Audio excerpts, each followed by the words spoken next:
Happy Tuesday, everybody. See, Lee is in the chat there. He says, good Tuesday evening, Ben, and a good Tuesday evening to you, too. Let's go ahead and do this stuff here. Greetings, friends, and welcome back to another episode of DreamWizard Plays. I'm not pointing because I got a cat in my lap. Episode 822, Lucy, The Eternity She Wished For, from 2016, Part 2. Would you kindly... I am, of course, your humbly hirsute host, the eponymous, anonymous, hip-hop-opotamus, wannabe Nostradamus, Benjamin the Dream Wizard, and I welcome you to the stream. Would you kindly like, share, and subscribe? Tell your friends to jump into the chat right now on Rumble and YouTube. Leave a like and a comment on the X platform. I'll stop by later and say hello. This episode brought to you in part by Dreamscapes, number 199, A Rock and a Hard Place. Well, I'm sure you've heard that expression, but what does it have to do with this particular episode? You're going to need to watch the full video on YouTube or Rumble. Get the audio-only MP3 at benjaminthedreamwizard.com, of course, and probably at one of those podcasting platforms of your preference listed on the sidebar of the image there. This episode also brought to you in part by ABC Book 8, The Literature and Curiosity of Dreams, Volume 1, part of a 2-volume set by one Mr. Frank Seafield. As the title suggests, discussing dreams in literature and various curious tales purported to be true, upon the sworn honor of, and there goes the cat. We're gonna be doing this show through the cat filter. All right, there you have it. He'll move it momentarily. Bubba, why do you need love right now? I will chew on your ears. All this and more at benjaminthedreamwizard.com. Click on the books tab, scroll down about halfway, and you are follow the Amazon link and you're good to go. This episode also brought to you in part by Silence and Tears, poetry by George Gordon, Lord Byron, from 1816. Set to the anime music video of Kizu Monogatari. If you have not watched the Monogatari series, I will continue to recommend that strongly. It is fantastic. More than anything, every man needs to see this series. You need to watch it and understand it, and it's probably one of the greatest romances, one of the greatest love stories ever told, and if it does not at least make you slightly verklempt, you may not be human.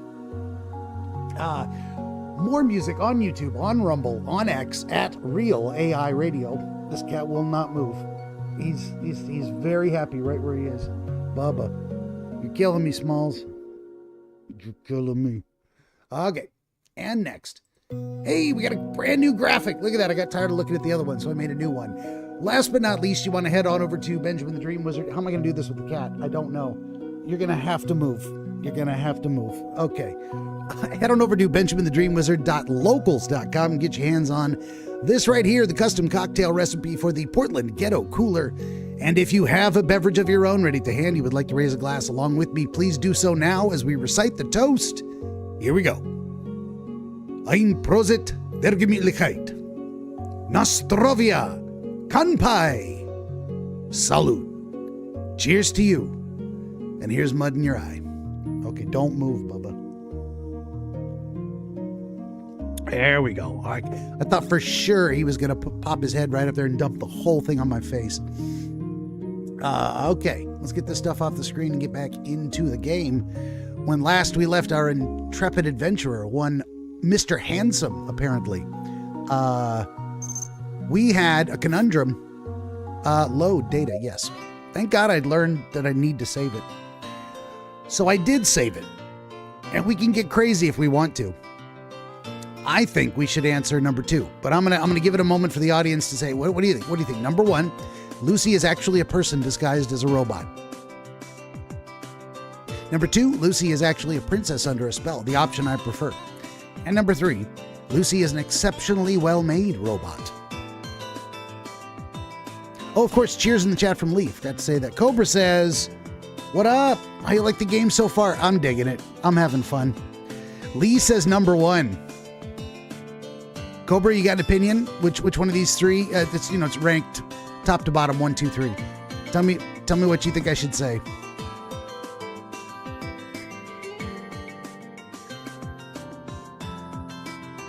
I'll give it just a moment more in case there's some lagaliciousness.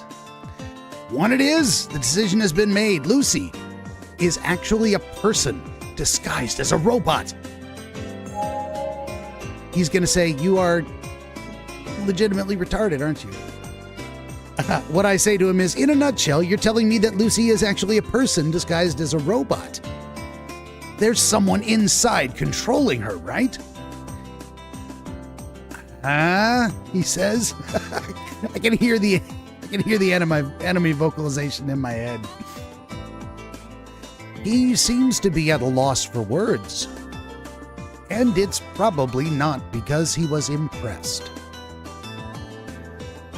You say, or I say, I'm joking. I'm not joking.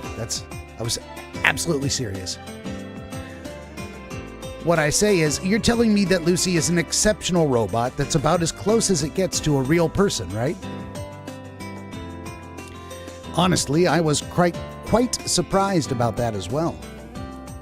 I've never seen such a robot that could emulate a real person so well. Even the new models nowadays reveal their flaws after a minute-long conversation. But I couldn't sense anything particularly out of place while chatting with Lucy. It felt just like talking to a real person. Yep, says the repairman. To put it simply, this is a person made out of metal. A human robot. An Iron Maiden. A revolution in the robotics industry. He's very excited. The guy who created Lucy must be a true genius. I think it was a labor of love, and he has lost his love. We have to reunite them. We have to. No matter how much we're going to miss her, we got to bring her back to her original master. If I have the choice to keep her or not, I've already decided I'm going to choose to let her go and not deprive her of the person who made her. I don't know, but what if she's like, I don't want to go? Oh no. Should I wipe her memories of me and send her back to him? Oh, that's terrible. Okay, that makes it more complicated. If she begs me not to, I'm going to have to let her stay. I have to respect her feelings. I say, That aside, good thing he caught himself before calling Lucy a certain power armor-wearing superhero. Nobody likes patent infringement lawsuits. Which one is that going to be? Power armor? Is that Guyver? Is that the Guyver series? Anyway, if she was such a spectacular robot, would she really be thrown away like that? The repairman continues. I did run into something weird. Okay, we need to do this. We need to do this. The music is a little loud. I don't want it gone. I just don't want it blasting. It's so loud. All right. There we go. That's not so bad. All right. The repairman says there's some sort of built-in protection feature that was stopping the robot from working properly. A protection feature, I ask. Rings a bell. Something the junk version Lucy might have mentioned yesterday. Wow, the junk version of Lucy? Lucy when she was still junk? That's a wonky sentence. Whatever it was, she seemed to be doing fine now. I ask, and you removed it? He responds, yeah, wasn't too difficult, since it was just one of those you put on display models. Oh, interesting. I'm just curious as to why they would bother doing such a thing before throwing it away. He appears to be lost in thought. It might mean that the inventor wanted to keep this new technology sealed away from humanity. If not, then maybe... What if there was a serious bug, I ask. That's what I thought too, he says. So I ran some tests. but found nothing. It's safe to say that she won't be harming anyone. Why would she ever want to harm people, I ask. I'm just saying that she properly obeys the 3 laws of robotics, he says. At least she won't be a threat. Ah, I say, as if I understood, but not really. The 3 laws of robotics. 1. A robot may not injure a human being, or through inaction allow a human being to come to harm. 2. A robot must obey the orders given it by human beings, except where such orders would conflict with the first law. 3. A robot must protect its own existence, as long as such protection does not conflict with the first or second law. These laws enable humans to keep control of robots. And do you guys know where those laws came from? You probably do, but for the benefit of anyone who might watch this later, not the people watching now, I'm sure you already knew, but those are frequently referred to as Asimov's laws of robotics, developed by Isaac Asimov back in the 60s, when we were first having the serious inclination that real autonomous robots might become a thing. At the very least, they are credited to him, formalizing them. They may have existed in other forms prior to that. But the 3 laws, I think that's all Asimov. The laws make sure that humans will always have authority over robots. That's how we can avert any catastrophes. I've heard that if a robot ever disobeys one of these laws, it would immediately shut itself down under any circumstances. Which is interesting. If it can choose to disobey the laws, can it simply not choose to refuse to shut itself down? That's why there aren't any glaring flaws to this system. I shift my focus back to the numbers displayed on the calculator. Glancing at Lucy, I'm reminded of a forlorn puppy, and it's really bothering me. No, and it really bothers me. It's the proper grammar. With sudden determination, she approaches me.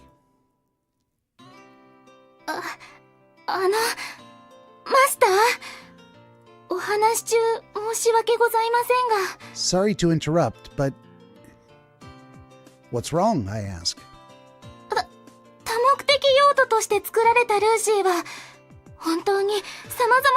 Lucy just wanted to say that she really is capable of doing anything. That's why Lucy believes she could be a big help to Master with any task. Yes, and? I say. So what? I say. So that's why, please don't sell me, she says. I never get tired of seeing Lucy look so depressed. This guy is a sadist. Okay. Here's the thing. If he doesn't start treating her better, you're damn right I'm going to give her back to the other guy. I never get tired of seeing Lucy look so depressed. He wants to make her feel terrible? What a son of a bitch. It seems to satisfy the hidden sadist within me. Oh, shit. Well, there you go. This guy doesn't get to keep her. No. I've decided. Fuck this guy. She's really trying to put on a show for me. Essentially, she's a self-advertising product. You don't see that every day. But willing to go this far for me? It would be too cruel to let her go at this point. Maybe I should sell her. Fuck it. If it's an option to sell her to the repairman right now, I'm going to do it. I say, I'm not going to make the deal, so don't worry. I guess it's not an option.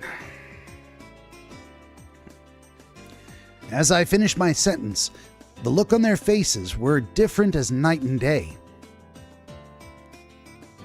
The repairman sulked, while Lucy breathed a sigh of relief. Let's just keep it past tense. Good Lord. Anyway, I say, She's good to go now, right? Here you go. I resignedly fork over the money. I fork over the money with some resignation. It's just better ways to say all of this stuff. All my hard-earned cash. Bitterly, the repairman accepts the payment after a moment's hesitation. And then he says, she's better, but be careful not to put any strain on her legs for a while. Keep it light and cut down on the excursions. Sure, I say. So we got to play piggyback again? Oh, you know you love it. Cobra says, robots, if they actually made in real life, I always think of what the Will Smith movie, I, Robot. Yes. Yeah. That was a good, I believe iRobot might have been written by Isaac Asimov. That might have been actually where the laws of robotics came from. Don't quote me on that because I can't remember who wrote iRobot. Could have been half a dozen other sci-fi writers, but I think it also came out of the 60s. I got a book once upon a time that was, it's around here somewhere. It's an anthology of short stories because the way sci-fi really started was short stories in magazines. And there were magazines that had crime stories, detective stories. Batman was originally referred to as, or published in Detective Comics. So going all the way back to the 1940s, they had science fiction stories of, building on the tradition of Jules Verne and H.G. Wells. And it was really interesting to see ideas presented for the first time in different formats. What would it be like to go to an alien planet? What would it be like to encounter an alien civilization? What happens if there's time travel? What about robots? All these different short stories. It was a fantastic anthology. I read the whole thing, thick, like a 3-inch book. It was huge. Actually, not just a 3-inch book, but like a trade paperback 3-inch book, like a monster of a book. Had like 20 or 30 short stories in there covering this period leading up from the 40s and 50s into there was a point to all this, into the 60s, where so a lot of these writers that became very popular in the 60s grew up on these short stories. Anyway, long story short, that's my story. And then I found $10. So yeah, and that's where a lot of our that's the modern sci-fi tradition. Anyway, we got to piggyback again. Oh, you love it.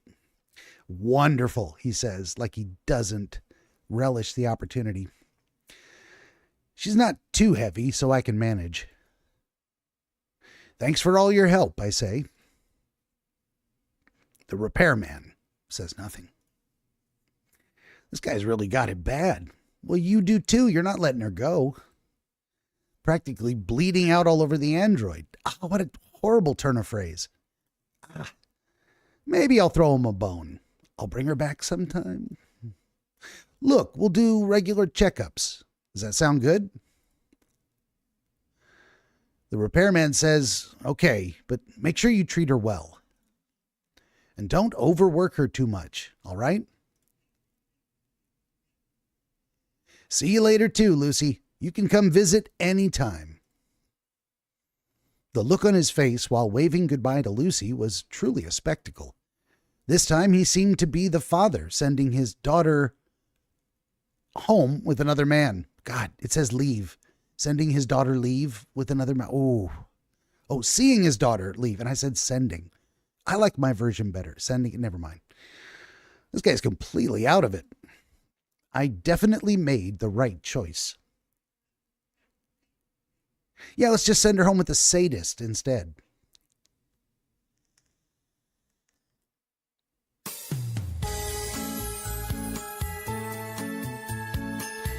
We left the shop and headed out to the sidewalk.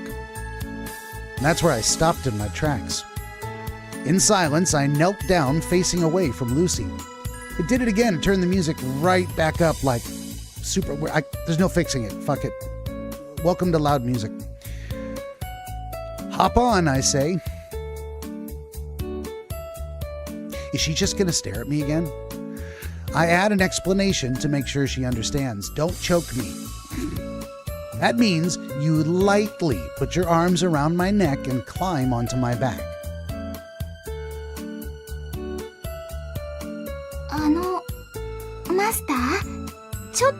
しますが。 Just a quick question, she says.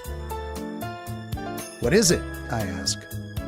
バ Does カだと思ってい Master ます think か that Lucy is dumb? Well, you kind of choked me the other night. I stammer. I guess I no longer have to worry about being choked to death.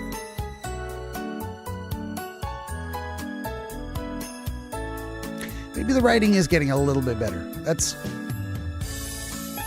I feel her weight gradually shift onto my back. For a robot, she's very light. She was probably measured to weigh as a normal girl. Huh? I say. どうしましたか？ What is it, Master? No, it's nothing, I say.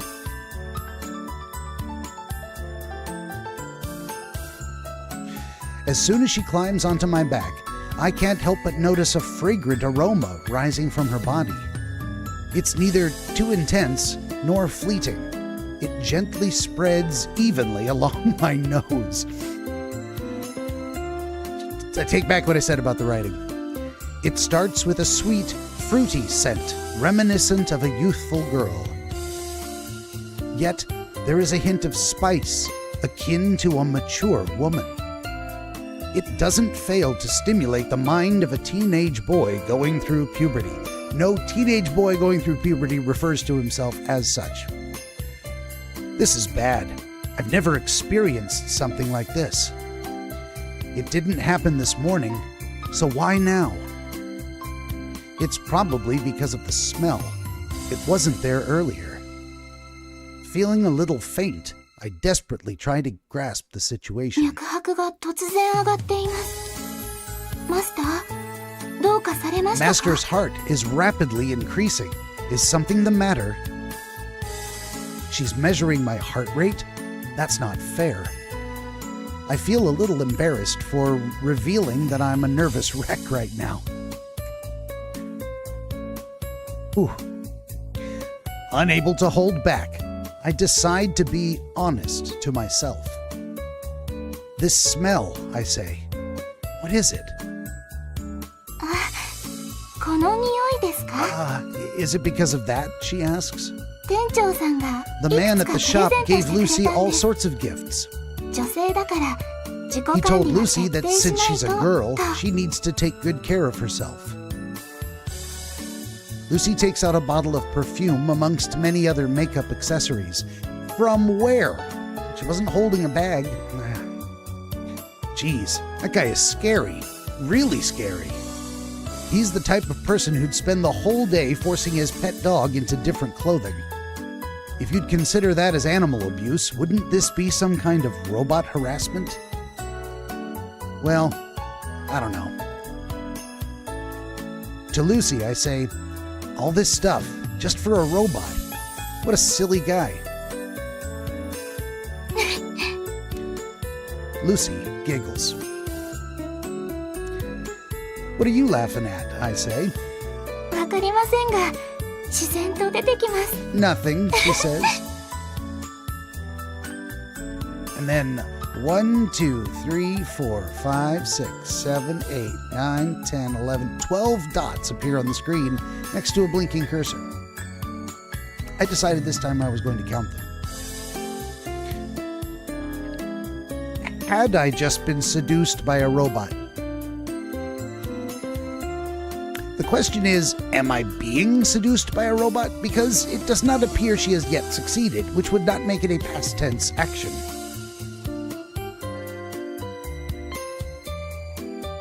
I'm going to lose my voice correcting the grammar. Or not. Well, there goes all of my dignity as a human being. 重くないですか？ Am I too heavy? She asks. What are you going on about now? I say. I purposely try to sound irritated. 'Cause you're a sadist, you sick fuck. It doesn't affect her in any way, however. ルーシーの体重くないですか？ Lucy's body. Is it too heavy for Master? She asks. Oh boy, I'm going to regret this. Should I tell her she's too heavy because I'm a sadistic piece of work? Or should I say you're lighter than I'd expected, which is kind of a backhand compliment. It's a way of saying, from the look of you, I expected you to be heavier. What do you guys think? 1 or 2?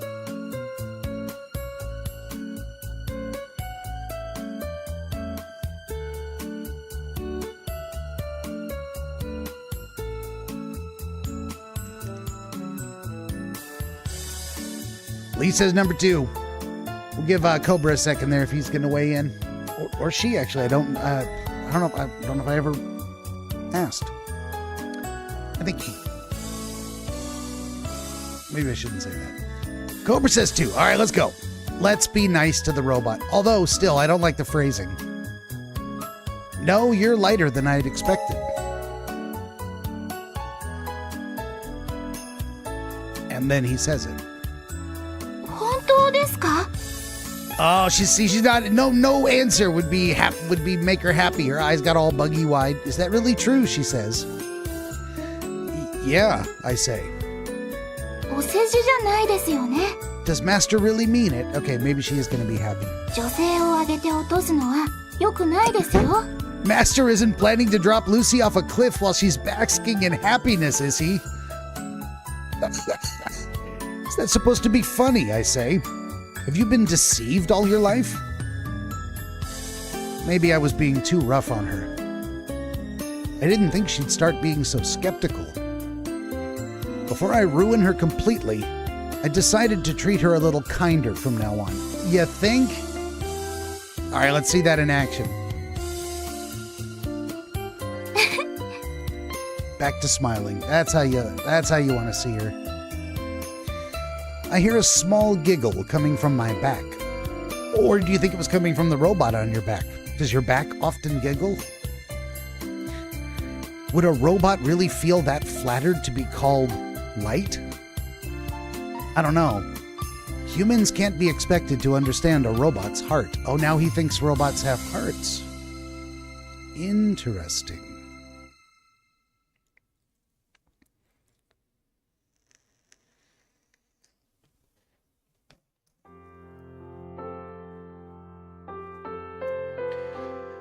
Soon enough, the streets were immersed in the orange glow of the evening sun. The scenery was changing more slowly than usual today. Maybe it's because I'd been carrying Lucy on my back. But it's not that a lot of time had passed. Winter was just on its way. As evidenced by these increasingly shorter days. Lucy hadn't said anything for a while. I stole a glance at her, wondering if she'd fell asleep, but she wasn't.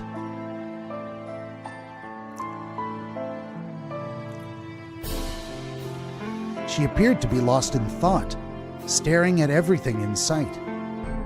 She looked like a child inside a pleasant dream. I could see her eyes sparkling. Is this all really that fascinating? I asked her. 何がですか? What does Master mean by that? This place, I say. はい。 Yes, she says. 本当に It's quite 素晴ら marvelous. しいと思います。 I can't say if I agree with that. Unlike downtown, there aren't many distractions here to keep us busy. Nor are we near any particularly beautiful landscapes. We're just walking down a plain old street that you could find anywhere. What part of this place is it that you find marvelous? I ask. すべてです。 Everything, she says. Everything. はい。すべてが素晴らしいです。 Absolutely everything, she says. 昔は外出すると In き the も past, 許可が必 Lucy 要でし always たから。 needed permission to go outside. Oh, so she remembers her past. Does she now? 外に出て Lucy こんな didn't 風 have に many 散歩する chances 機 to 会は wander the streets like 数える this. ほどしかありませんでした。 I say nothing. そうですね。 So, 強いて言えば、 basically, こう yes, して動いている it's 間にも fascinating to see the way everything changes around Lucy as she 素晴ら moves しいと about. 思います。ルーシーの知らない風 A 景が fresh new sight to また behold. 別の何か one に after 変わってい another. く姿が、こうしてゆっくり景色を Being 眺 able めら to れると take い in うことが、 everything at Lucy's own pace. そういうのがとても Lucy 不思議 find に that's 思います。 delightful. That's why everything looks so marvelous. I see, I say, he said.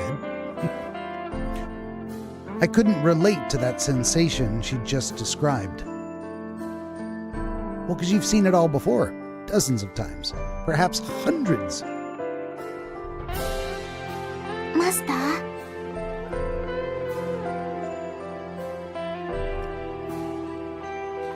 What is it? I ask. 本当に申し訳ありません。 Lucy is very sorry. What's with you all of a sudden? I say. I'm caught off guard by the unexpected apology. Had she really done anything wrong? ルーシーが今日迷惑ばかりかけました Lucy よ was ね。 being too chatty and 申し訳 annoying ございま today. せん。 She is very sorry. もともとは落ち着いた性格 Lucy で、 is supposed to be 制作 calm 段階 and では他 understanding 人を of 理解で others. きる包容力をメイン But- コンセプトにして設計されたのですが、 But I found it strange how Lucy was telling me what kind of person she was supposed to be. If anyone other than Lucy had told me the same thing, I'd have probably laughed at them. Anyone by himself will never be able to find out what kind of person he truly is. Sitting in front of a mirror reveals all the flaws of your body. Sitting in front of a person reveals all the flaws in your personality. If you ever want to find out something about yourself, it needs to be reflected back to you by someone else. That is why attempting to describe your own personality is the same as describing what kind of person you'd actually want to be. It would just be a bunch of pretentious nonsense. But this is only the case for humans. Lucy is an android. She's not human. That's why it actually doesn't sound strange coming from her. 初めてマスターになる人に巡り会えて嬉しかったんです。 Lucy was probably just happy to be able to greet her first master. 久しぶりの起動だったから It's か、 also been a while 騒ぎ since 立ててし Lucy まっ was た last こともあります activated, が、 so that was a bit exciting too. She was excited to being turned on. It was such a natural explanation about how she felt. She was happy to meet her first master. And she was happy to be able to finally move around again. That said, she hasn't had a master before, or was she just programmed to forget him and nothing else? What actually happened to her? I say to Lucy, "You've never served anyone else before?" はい、マスターが初めての No. マスターです。 Master is Lucy's first. It's kind of every guy's dream to be a girl's first. Even a robot girl. Is that so? I say. So she's a new model that no one has ever touched. Says it right there on the screen. That line of thinking sounds dirty. It sure does, but that's not what I meant. Oh, I believe you. I believe you. 研究所にいた頃は楽しかったです。 Lucy really enjoyed her time back at the lab. そこにいたみんながよ The くしてくれま researchers した。 were also very kind. いろいろな話をして、 Lucy talked about a lot of いろいろな things こ with とを everyone 教わりました。 and learned a lot too. A lab, did she say? Oh, I'm sure they treated her well. 何か面白い答えを出したり、指示された行動をする Whenever と、 Lucy said something たくさんの interesting, 人が喜んで or く whenever れたん Lucy です did something as she was told to do, they were very happy. 特に真面目に貢献した時には They would say, ルーシ Lucy ー is は本 smart, 当に and 賢い pat と Lucy's head. 頭を撫でながら褒めてくださいました。 I say nothing. ルーシーはそれがとても嬉しか Lucy った。 liked that very much. That's why Lucy decided to learn a lot more and do a lot more things. And they came to love Lucy even more. They were probably just testing her abilities. In my mind, I found the whole scenario unsettling. To Lucy, however, it was a treasured memory of her past. But there was an important question yet to be answered. Why were you abandoned? I've always been meaning to ask her, but I can't easily bring myself to do so. I ask myself why. Maybe it's because I'm starting to care about this robot's feelings? I shake my head. That's just plain nuts. It's only because she sounds just like a real person. It's a dangerous thought. Let's get it out of my head. I blurt out the question. Then why were you abandoned? I ask.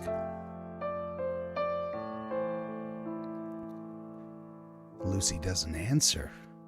Not right away. Lucy goes silent. Nothing is said for a while. The quietness stretches into an awkward silence. That's what happens when I try to narrate too much. Start getting froggy, verklempt, spilkus.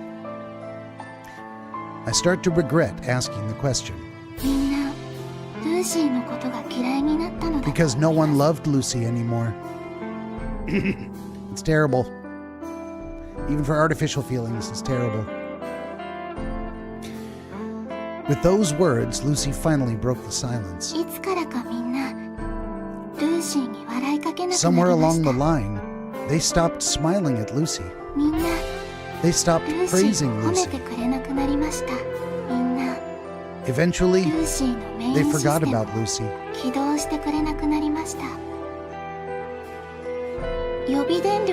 While running on reserve power, Lucy could only keep track of the passing time. That's gotta be awful. Locked in, unable to move, reserve power only. Doing absolutely nothing, it felt like an eternity. Those days went on and on. Then, one day... You really gonna come up here and puke on my desk? Well, she tried. Now she's sneezing. Baby girl. Wow. Okay. Lucy went silent once again. Then one day she found herself left in the dust, is what she probably wanted to say. Maybe they didn't like something about her, or they found a significant flaw in her design. But I don't like the fact that they just tossed her aside after giving her so much love and attention.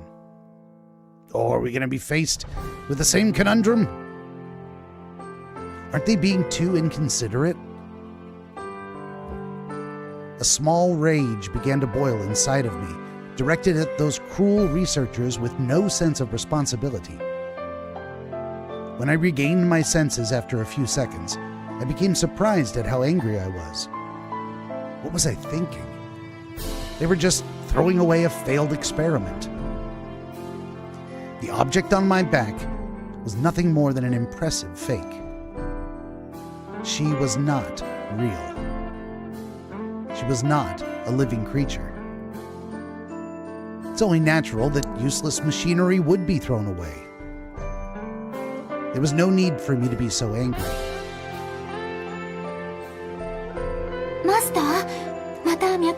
Master's pulse is rising again. Is something wrong? She asks. It's nothing, I say. And stop measuring that all the time. But Lucy is programmed to record Master's temperature automatically, she says. Then it's an order. I order you not to measure anything from now on. An order? Then Lucy has no choice. There is another silence, but this time, not an unpleasant one.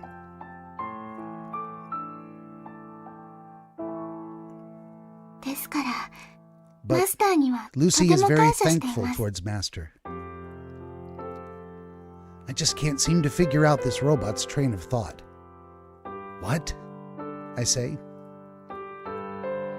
捨てられて Lucy doesn't know how much time has passed since she was thrown away.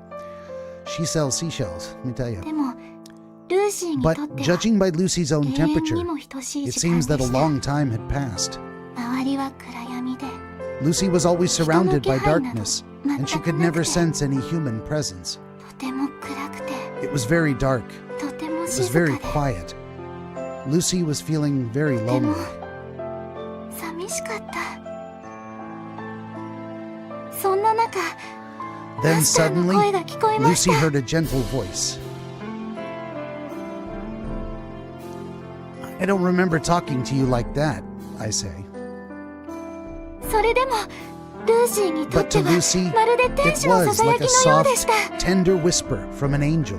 何もない暗闇の中に At last, 初めて in 一 that 筋の dark 光が abyss, 差したのです。 the light that Lucy had lost so long ago had finally returned. ルーシーに It was 何度 Master も who 何度も found Lucy. 声をかけてくれました。 You're overreacting, I say. She's definitely going overboard with this. I just happened to notice her while casually passing by. マスターに気づいてもらえるよう必死でした。 Lucy tried her 残りの力を hardest 振り to 絞 make って Master notice Lucy. Lucy pushed and pulled her body with all her might. そしたら And then 今まで動かなかった Lucy's 腕が once frozen 動いたので hands す。 had miraculously started moving. Did they? Did we see something waving to us from the junkyard? Is that what happened? They were only a few words which didn't contain any significant meaning. And it was only on a moment's whim that I'd taken her home. But I was surprised. Those simple actions were such a big help to the robot.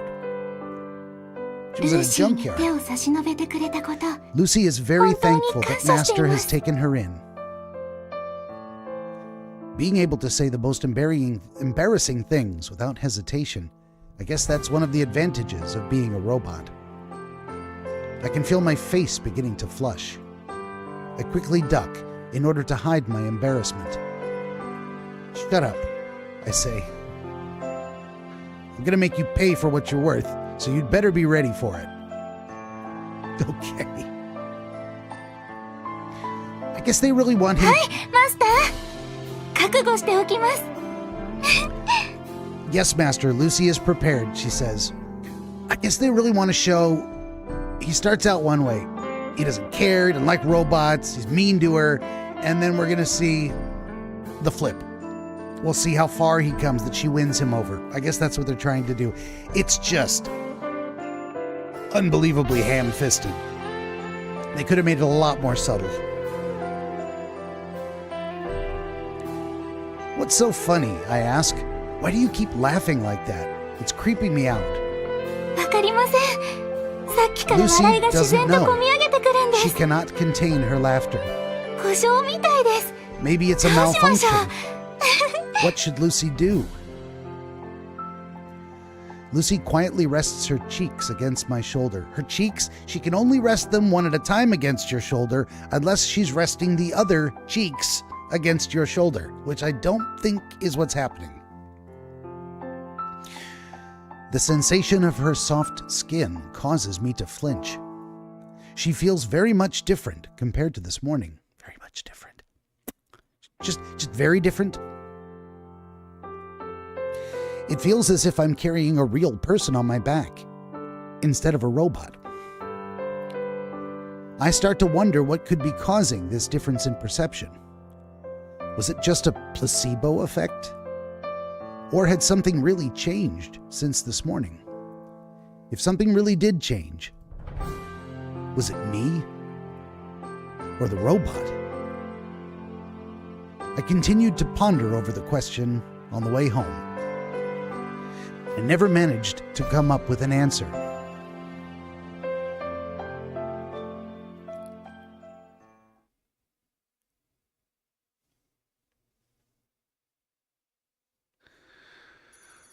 Once again, we get the full printout of the 3 laws of robotics. Now, why do they keep showing that to us? This is now at least the fourth, maybe fifth time we've seen it. Is she going to violate these laws in some way? Is she going to kill someone for me because she loves me so much? What is going to happen? Well, here we are on the evening, then, of October 13th.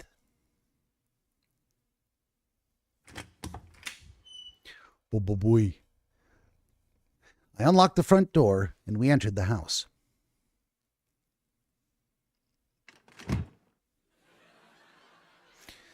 Unlike usual, I could sense someone else was home. I heard a couple of voices coming from the television inside the living room. My father appeared to have returned home early. It made me feel uneasy. Everything makes you feel uneasy, bro. Once again, I say nothing.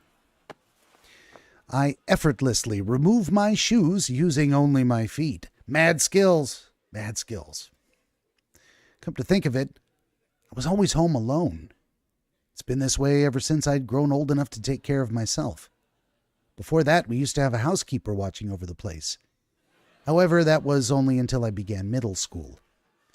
Interesting thing. So, if you think of high school as like 15, 16, 17 into 18, that kind of range. Middle school is then kind of 12 to 15 or 11 to 14-ish, somewhere in that range.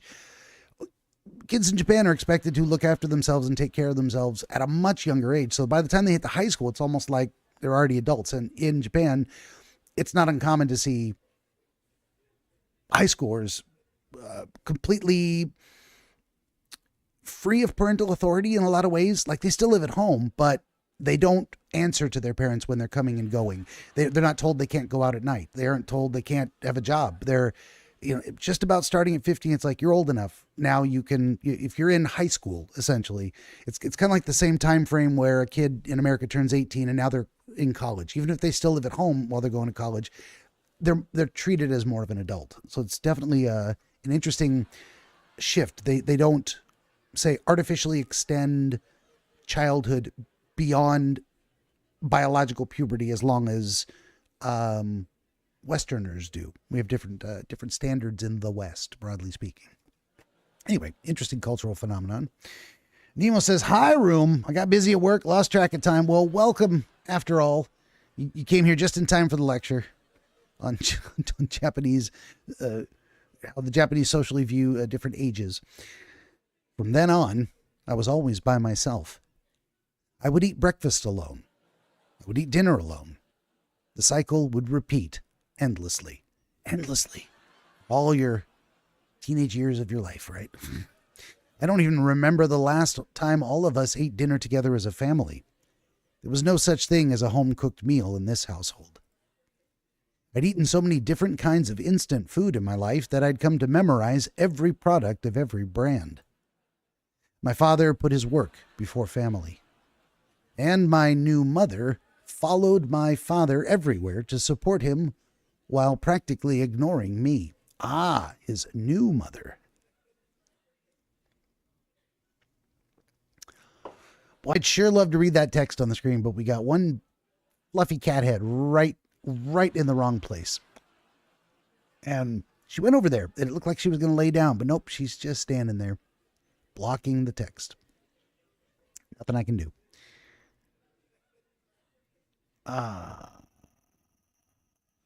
Yeah. That is my family. At this point, it feels out of place to see someone actually at home. Nemo says, "In my opinion, childhood should extend to at least 25 because if you can't rent a car for insurance reasons because your brain is not fully developed, should tell you something." Well, it's a conundrum. Either the age of everything, including the age at which you're obligated to start paying taxes and the age at which you're allowed to vote, should be extended to 25. Then we got to raise everything else up too.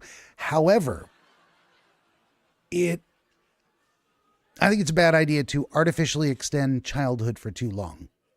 At some point, you have to start expecting responsibility and holding people responsible. And if you expect responsibility and because you're going to hold them responsible, that person has to have authority over themselves. It's not a good place to be to tell someone, well, you're responsible, but you have no authority. So I can't control what I do, and whatever I do, I get in trouble for. It just can't work that way. Maybe it doesn't need to be lowered to 15 the way it is in Japan, but I don't think it needs to go. I think 18 is the happy medium.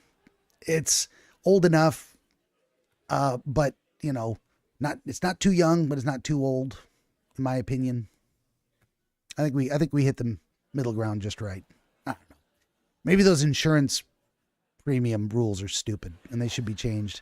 Maybe someone ought to challenge that in a court and say, I'm a damn adult and you can't treat me different. It's like laws that say, well, you can vote and you have to pay taxes, but you're not allowed to drink or you're not allowed to own a gun. Are you an adult or are you not? If you're responsible to pay back loans, then you should get all the privileges attendant with that. Anyway, Nima says, I was mostly being facetious, but in the Western world, everything is dictated by insurance. A lot of it is. It's kind of that way in Japan too. There's a lot of similarities about, a lot of things are settled by money. That's why you'll see in anime a lot the trope of you bump into a guy and he says, oh, you've caused me damages. You better pay for that. Because they could go to a police officer and claim damages. You could get arrested. And the way to get out of jail is just pay the guy what he's asking for. It's kind of a weird extortion deal that they have set up. There was a guy, I remember hearing a story about a guy who went to Japan and he was in an auto accident or something, or something like that. And he got arrested. Maybe somebody got hurt. And so he got arrested or something. And they kept coming to him saying, you need to pay or we'll let you out if you pay. And he's like, no, I'm not giving anyone a bribe. I'll wait for my day in court. And he sat there for weeks until he finally realized, no, that's how their legal system works. You're not getting a day in court. You're going to sit here until you pay. It's been decided you're at fault and you're going to pay. And the payment goes to the person you hurt. And then you can go home. Why wouldn't you just do that immediately? And so he paid and they let him out. And I was like, wait, so I've got some of the particulars of the story wrong, but it's a very weird legal system there when it comes to certain personal injuries.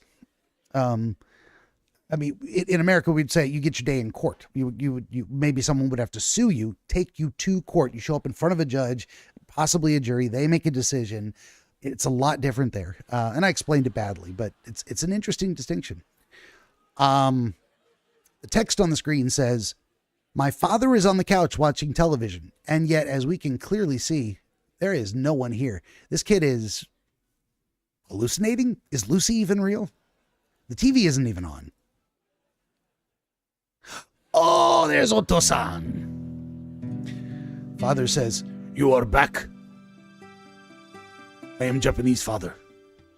He doesn't even turn around to face me. It implies that he's not in a good mood. Yes, father, I say. You're very late, he says. I checked the time. It wasn't actually that late. We'll start an argument about it, definitely. Oh, the cats made me turn off the game. Hold on, let me get back to it. You sons of bitches. It wasn't actually that late. There were times when I'd be back much later. I wonder if this man even knew how old I was. Where have you been wandering around for so long, he asks. Don't you know that you'll be in college soon? Wisely, I say nothing. Dad wants to pick a fight. Just tell him he's right. I don't bother replying. What do you want, Bubba? What are you staring at me in the face for? It's not food time. It's not food time. I don't bother replying, says the guy who never paid any attention to me. There you go. Get down, Bubba.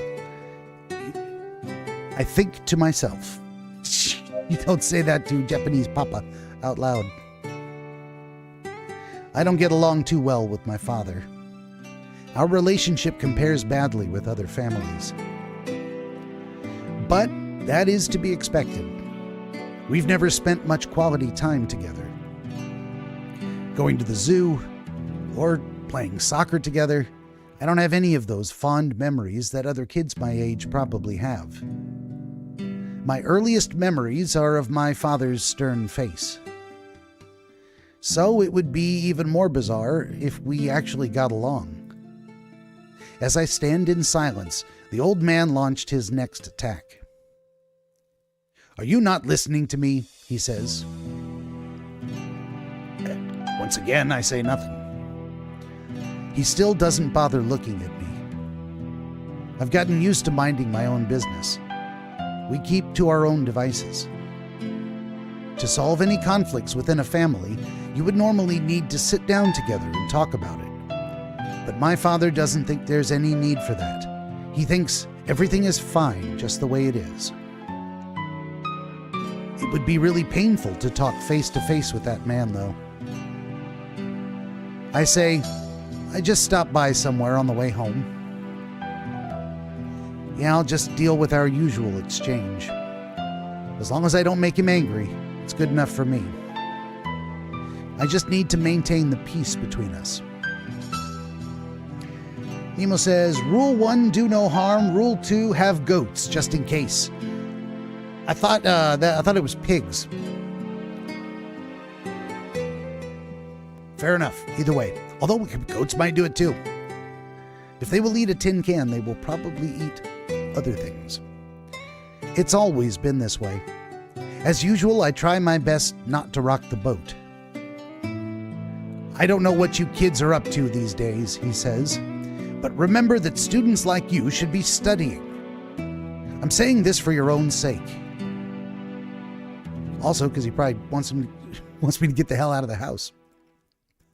So stop hanging around with those brats who only care about having fun. You can't afford to lose sight of your main goal. Stay focused. Focus! I'll be going to my room now, I say. Lots of studying to do. With that said, I try to make my escape. Our conversation would usually end there. But Lucy, who'd been silent all this time, decides to whisper something into my ear. 失礼ですが、マスター。あの方はマスターのお父様ですか? But would that person be Master's father? Oh, she's going to introduce herself. I hesitate whether I should tell her or not. In the end, I quietly whisper back. Yeah. Lucy taps my shoulders. マスター、もう下ろしてください。 Oh shit, Master, please let Lucy down. I knew it. I have no choice but to grant her wish. You do! You could just say no and carry her to your room. Maybe Lucy's voice had caught him by surprise. By him? Oh? Nani? Because my father finally turned to face me. He's wearing a bewildered expression. Who is your guest? He says. With a wide smile, Lucy grabs onto the edges of her skirt. Then she performs a flawless curtsy that would make a princess jealous. はじめまして、お父様。多目的用途として作られた Hello, she アンドロイ says. ド。 Before father is an Valentineと申し android ます。 with limitless capabilities. Lucy Valentine. 今日からこちらのお世話になることに Lucy なり will ま be した in ので、 father's care 何 from 卒 now on. よろしくお So 願い she いた hopes し she ます。 will get along nicely with everyone. What? It's just a robot, says father. His attitude changes completely. The sharpness in his voice penetrates every part of my body. I don't want to hear about anything coming from your father penetrating your body. I don't want to hear about it. This is not that kind of show. Moving on. But Lucy didn't seem to notice. Or rather, she pretended not to. She continued with a smile. 掃除、洗濯、料理、何でもお任せ Cooking, ください。 cleaning, laundry. Please leave everything to Lucy. ルーシーは一般家庭における多く Household の家 chores 事を are no プ match ロ for 並みに Lucy. こなすことができます。 I'm sorry, but there's nothing we need from a robot in this family, says Father. I suggest that you go look for somewhere else to stay. Ooh, he's a real bastard. She's mine now. 申し訳ございませんが、 Ahem. お父様、 Please excuse Lucy. ルーシーにできるこ But とは there's a lot 数 more え she きれ can ない do くらい than ありま just すよ。 simple chores. Father scowls silently. Uh-oh, this is not looking good. Meanwhile, Lucy continues to ramble on, completely oblivious to what is about to happen. 先ほど申し上げた以外にも、お父様が心配なさってい Lucy る can also 息子 help さんの relieve ための教 Father's 育も可 previous 能です。 concerns regarding his son. Nemo says the goats are for reparation, in case harm happens. PGS would be insurance in this metaphor. Okay, goats to pay reparations. I thought they were to get rid of the body. I guess either way works. So she's going to relieve Father, is she? もちろん、素晴らしい教師の教育法を厳選して参 Lucy 考に is してい the ます。 perfect educational tool with access to lectures given by world-renowned professors from various universities. She's talking as if she's about to become my personal tutor. Maybe she should. それ以外にも優秀な機能はたくさんあります。 Has a lot more features, お裁縫や such 不 as 自由のない sewing 暮らしのための家政婦の仕事など。 and... Just where did you get this piece of junk? Get it out of my sight, says Father. Why so angry? Why so serious? His angry outburst was as sudden as it was intense. It caught Lucy off guard. She stumbled backwards in alarm. No surprise there. I saw all of this coming from a mile away. He doesn't want to be reasonable, goddammit, he wants to be right. It's a present from a friend, I explain. I lie instinctively. If I honestly told him that I'd found her in the trash, he would definitely force me to take her back there. So, I would just say that I got her from Dr. Gears. My father knew his manners. There was no way he would make me throw away a present. Ha! Really, he says. You haven't stopped being a troublemaker since you were little. What have I always told you? Robots are ruining society. That's where he got his opinions from. His angry daddy. Did you forget about all that? He says. I say nothing. My father had always been like this. Robots were becoming increasingly common. They were gradually making their way into our daily lives. But my parents considered them to be intruders, infiltrating human society. They were unable to catch up with the shifts in technology, while they refused to let go of their traditional ways. They simply refused to coexist with robots. Thanks to that, I grew up hearing nothing but bad things about robots. But what's wrong with keeping one around the house? I ask. What's wrong, you ask, says Father. I've read that most families own androids these days. Why can't we just keep one around the house? Well, I've clearly added fuel to the fire. Convenience, huh? Think about the type of people that care about convenience, he says. Convenience makes us lazy.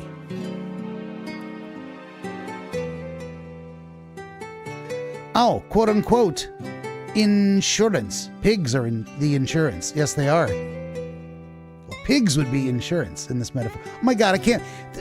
The way this, okay, you weren't here the other day. Normally the text of super chats or just regular chat is a lot closer.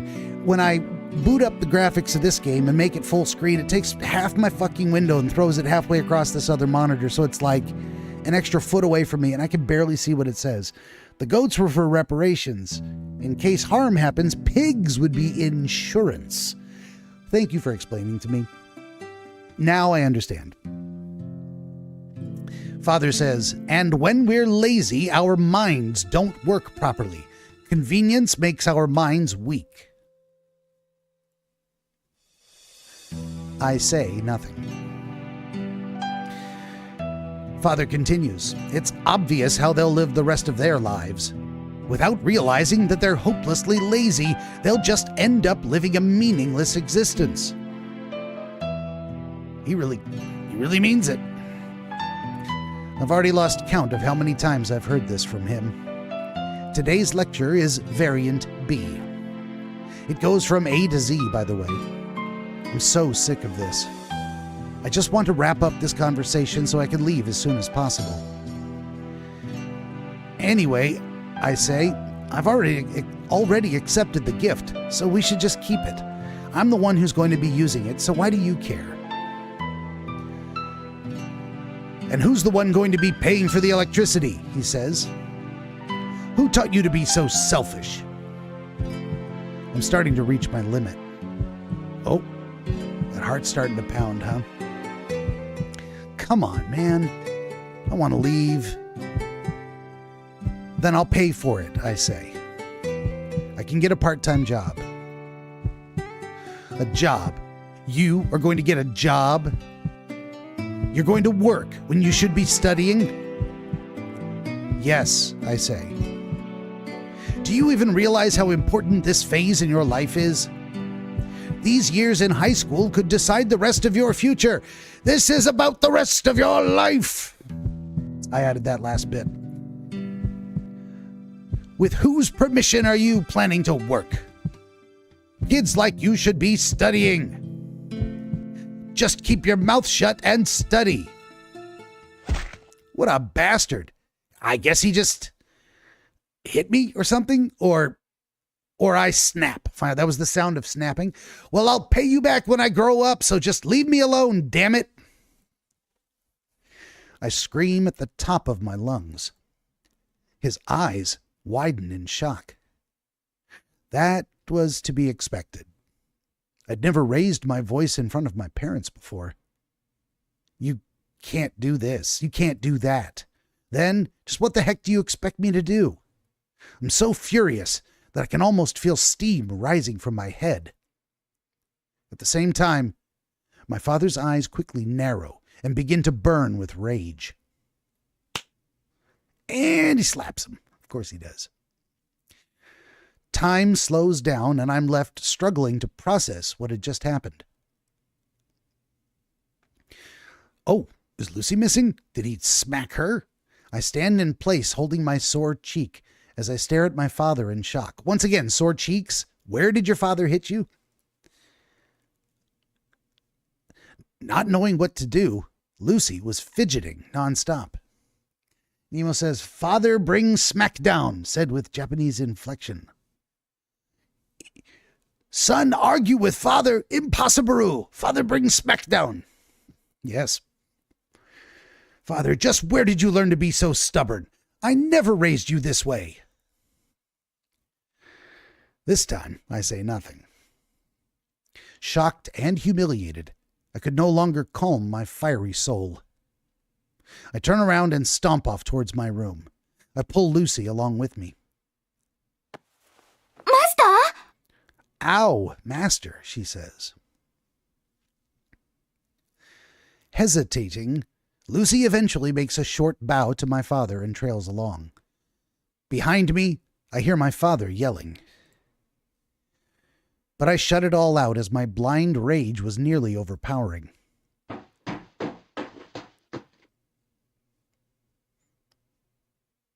Those are angry stompy sounds. Entering my room, I locked the door behind me. I hear my father yelling as he continued banging on my door for a while. I'm not sure how many minutes had gone by.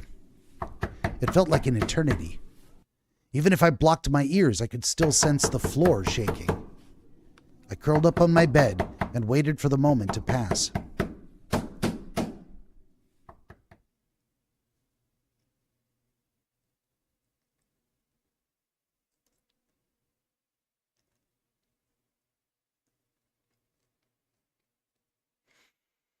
The clock slowly ticked away.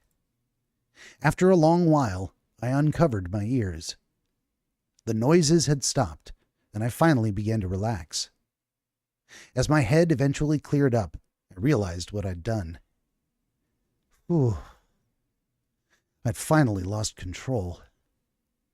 I've yelled at my father for the first time in my life. It's a rite of passage.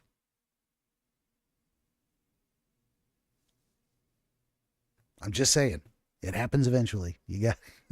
Everybody snaps once in a while. It's been a while since the last time I was hit by my father. It was like the rupturing of a dam after so much pressure and strain. Thinking back, it was strange that we'd never had any direct confrontation like that before. Our relationship was like an unstable bomb, but I'd always managed to prevent it from going off. This cat walking back and forth in front of the screen. But today was different. Well, it was bound to happen sooner or later. That is correct, sir. Phew, I say, again, out loud for no reason. I try to slow down my breathing. Lucy, my shoulders are tense. Could you, do you mind? Lucy calls out to me cautiously. What is it? I say.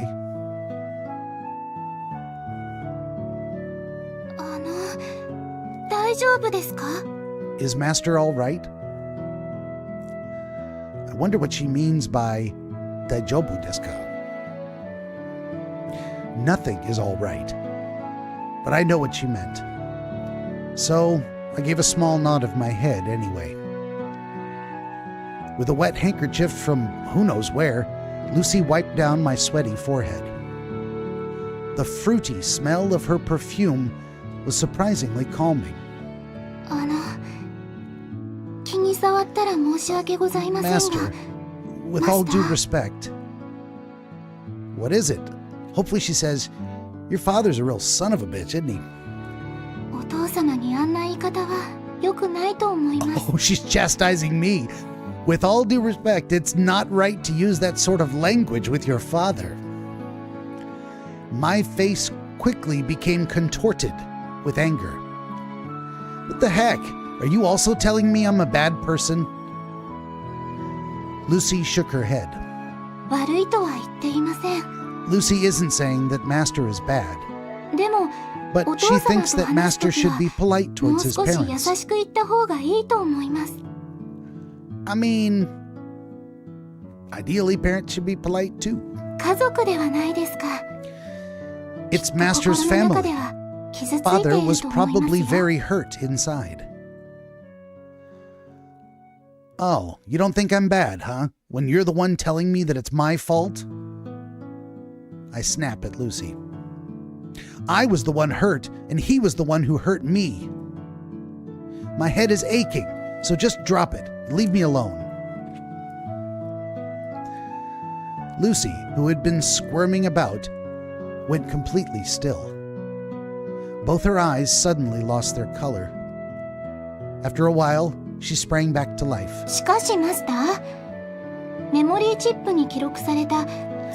Master, in regards to the information on Lucy's memory chip, investigating various scenarios regarding family conflict shows that the conversation between Master and his father was found to be one of the least desirable outcomes. You don't say. What are you talking about? I ask her. Logically speaking, it means that additional repercussions may arise from this incident if Master takes no action.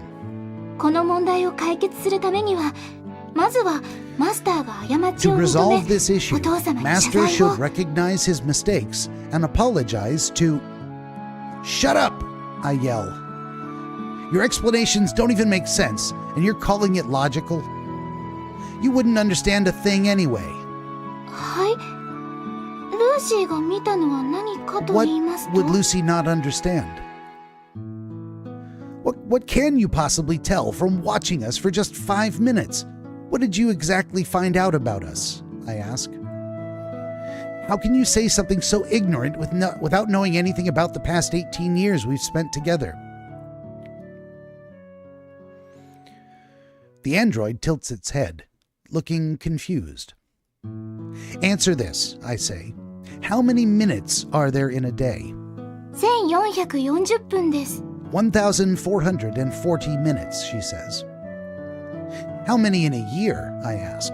525600分です。 525,600 minutes. Which is a line from the musical Rent. 525,600 minutes. That's a terrible rendition, but it's a terrible song too. Then what about 18 years? 946万800分です。 9,460,800 minutes. As expected from a robot, her calculations are quick and accurate. You don't know that they're accurate. You haven't looked it up. I don't think you've done the math either. I have no idea if it's accurate. That's right, I say. Out of the 9,460,800 minutes I've spent with my father, you've seen only 5. That's less than 0.0001%, an insignificant amount. It's my fault that you've had to witness something like this. But that man is always finding the smallest excuse to teach me things that only he himself believes. Think of it as throwing out an entire pan of pizza because a single burnt piece of pepperoni. Where's the logic in that? Lucy's eyes lose their focus. Like she's considering. It's a serious question. Where's the logic? Just like before. Could she be looking up something inside her memory chip again? What, no Wi-Fi even in 2016? Or maybe she's doing a search online? There you go. She returns after a moment. But we're going to keep that as a cliffhanger, because I got to pee. It is break time. We're going to go ahead and we're going to do a little save pause, because I don't know if the cats are going to close this game or turn off my computer while I'm gone. Let's do it right there. Okay, so as per usual, gonna go to the bathroom, get a fresh beverage, and while I'm gone, there will be music made by me for you to enjoy, and I hope you do. Either way, I will see you on the other side in about 10 minutes. Hang in there. Benjamin the Dream Wizard wants to help you pierce the veil of night and shine the light of understanding upon the mystery of dreams. Every episode of his Dreamscapes program features real dreamers gifted with rare insight into their nocturnal visions. New Dreamscapes episodes appear every week on YouTube, Rumble, Odyssey, and other video hosting platforms, as well as free audiobooks exploring the psychological principles which inform our dream experience, and much, much more. To join the Wizard as a guest, reach out across more than a dozen social media platforms and through the contact page at benjaminthedreamwizard.com, where you will also find the Wizard's growing catalog of historical dream literature available on Amazon, documenting the wisdom and wonder of exploration into the world of dreams over the past 2,000 years. That's Benjamin the Dream Wizard on YouTube and at benjaminthedreamwizard.com.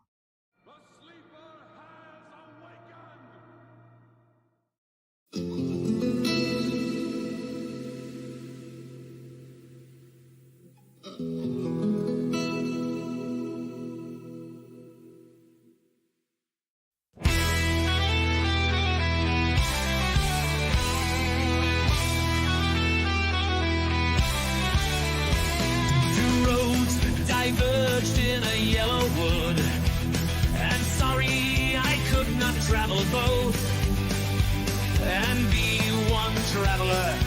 Long I stood and looked down one as far as I could to where it bent in the undergrowth, then took the other as just as fair, and having perhaps the better claim, because it was grassy and wanted wear. Though as for that, the passing there had worn them really about the same. And both that morning equally lay in leaves no step had trodden black. Oh, I kept the first for another day, yet knowing how way leads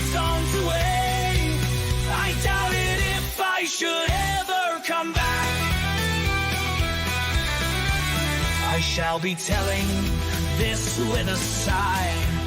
Somewhere ages and ages hence, two roads diverged in a wood, and I took the one less traveled by, and that has made all the difference.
Sigh. Somewhere ages and ages hence, two roads diverged in a wood, and I took the one less traveled by, and that has made all the difference.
conquering limbs astride from land to land. Here at our sea-washed sunset gates shall stand a mighty woman with a torch whose flame is the imprisoned lightning, and her name, Mother of Exiles. Mother of Exiles. Mother of Exiles. Oh, and worldwide welcome. Her mild eyes command the air bridge harbor that Twin Cities frame. Keep ancient lands, your storied pomp, cries she.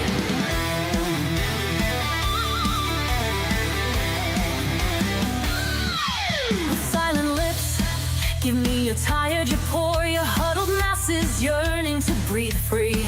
The wretched refuse of your teeming shore. Send these, the homeless tempest tossed to me. I lift my lamp beside the golden door. I lift my lamp beside the golden door. I lift my lamp beside the golden door.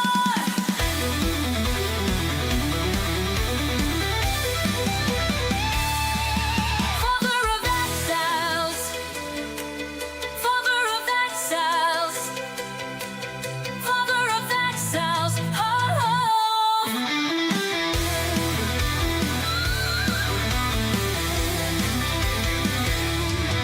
Father of exiles, from a beacon headless, worldwide welcome.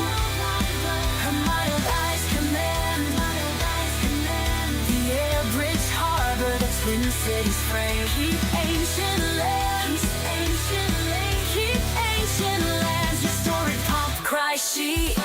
With silent lips, give me your tired, your poor, your huddled masses yearning to breathe free. The wretched refuse of your teeming shore. Send these, the homeless tempest tossed to me. I lift my lamp beside the golden door. I lift my lamp beside the golden door. I lift my lamp beside the golden door. I lift my lamp beside the golden door. I lift my lamp beside the golden door. The New Colossus, poetry by Emma Lazarus, written in 1883. I lift my lamp beside the golden door. More music on YouTube, Rumble, and X at Real AI Radio. And there we go. Hold on, let me turn this off. We are back. No more intermissions. Oh, what is Lucy's advice going to be here? She returns from her reverie after a moment. 申し訳ございません、マスター。 Sorry, she says. 先ほどおっしゃった意図を Lucy 純真 doesn't が完璧に理 understand 解で what きません Master で is した。 saying. I figured as much, I say. Cause and effect. The universe operates on this principle. If a father neglects his son, then of course the son would neglect his father in return. Who's at bigger fault here? でもマスター、 But Master, she says. What? おっしゃったピザは一切れのペパロニを Going 交 back 換 to す the れば pizza. 完 By 璧なピ simply ザになると replacing 思 the います。 burnt piece of pepperoni on it would become perfect as a whole. How much longer can I argue with this smiling, carefree robot? I lie down on my bed while hugging my throbbing head. You could hold it. Can you really hug your head? Then I let out one of my trademark phrases. This is why I hate robots. They're all so stupid, I say. Lucy appears to be brooding over something. After a while, she finally speaks up again. マスター、問題解決のために Master, は Lucy やは truly りど does ちらか believe が that 謝るべ one きだと side 思います always needs to take the initiative in order to solve a problem. Then why should I be the one apologizing? I ask. I'm not the bad guy here. マスターが悪くなくても先に謝ればいいと思います。 Even if that's not the case, Lucy still thinks that it's important to do so. Not gonna happen, I say. Shouldn't the old guy be more mature and understanding? I'm a high school student. I do stuff on impulse. Do you get what I mean by that? それならわかります。 Ah, she says. オートバイに乗り失踪しな Master が is ら talking about the 窓 age ガラ when スを割 people ってい go く。 around smashing そんな時期 through のことです windows よね。 while riding motorbikes and such, yes? I mean, basically. Kind of exaggerated, but as long as she gets my point. Yeah, I say. I'm one of those kids these days that adults are always going on about. It's natural that I'd have trouble controlling my emotions, so don't expect much from me. To be honest, I do think that I'm way more mature than the other kids my age. More cats in front of the text. Actually, it might even be better if I read it up here. That is all irrelevant, though. I'm sure anyone would take their family matters very seriously. で Or も wouldn't? お父様も謝るのは簡単ではないはずです。 But it won't be easy for father to apologize. How do you know? I ask. そのような性格だからです。 It's because of his personality, she says. Ha! You've learned so much from meeting my father for just a few minutes. You're really impressive, I tell you what. 時間の長さは関係ありません。 How long Lucy has known Master and his family is not of concern. ルーシーの中には膨 Lucy 大な has 類 all 似情報 kinds が of 蓄積 information され at て her いるのです。 fingertips. ルーシーが持っている And いくつか according の to ソースに various よると sources. Sources, I say. What kind of sources? Wikipedia? Reddit? 4chan? Ignoring my outburst, Lucy continues. 記録されているお父様の行 Upon 動パター analyzing ン father's および actions in ご great 一同 detail, お父様は義務 Lucy 感があり concludes that he その反 possesses 面 the typical とても真面目で characteristics 頑 of a 固な male 性格の leader. 典型的な亭主関白でいらっしゃいます。 One type of leader, say a domineering asshole, but sure. すべての感情を抑え He's ること very が stubborn, 家庭に aggressive, とっての and 美徳だ prefers と an 思って aggressive おられま approach. す。 Okay, I say, and 普段の習慣は it's すぐに difficult は to 直せ change ま the せ way ん。 a person lives his life.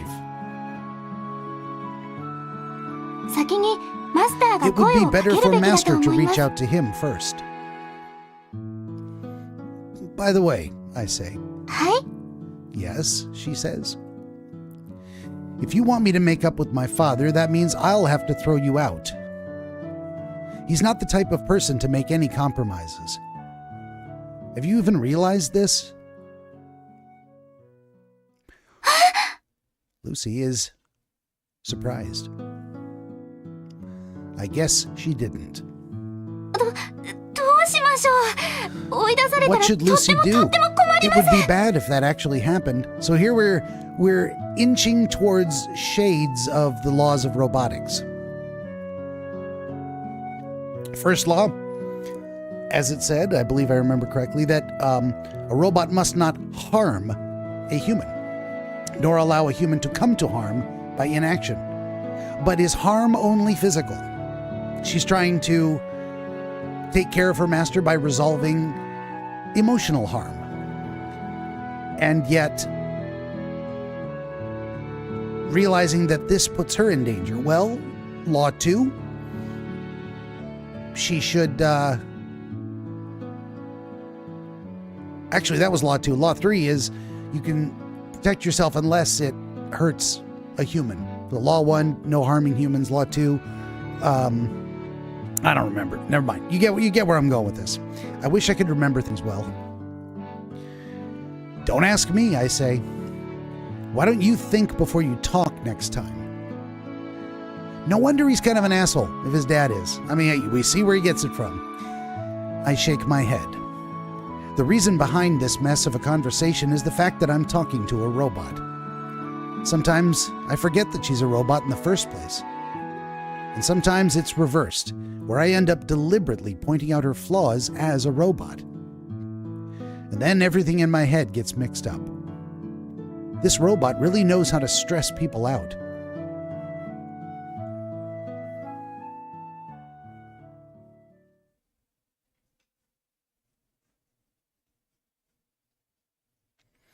Here we go. A robot may not injure a human or through inaction allow a human being to come to harm. Robots must obey the orders. That was number 2. And then number 3, a robot must protect its own existence if it does not violate laws 1 and 2. May 11th. Now we go back to the doctor.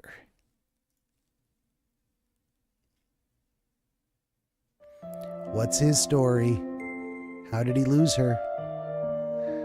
Lucy is present, saying nothing. Lucy, says the doctor. Lucy says nothing. Lucy, says the doctor.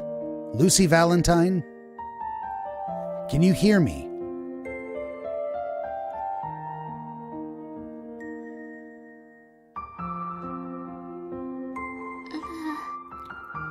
Lucy tries to speak. Can you hear me? Says the doctor. Lucy Valentine, can you hear me?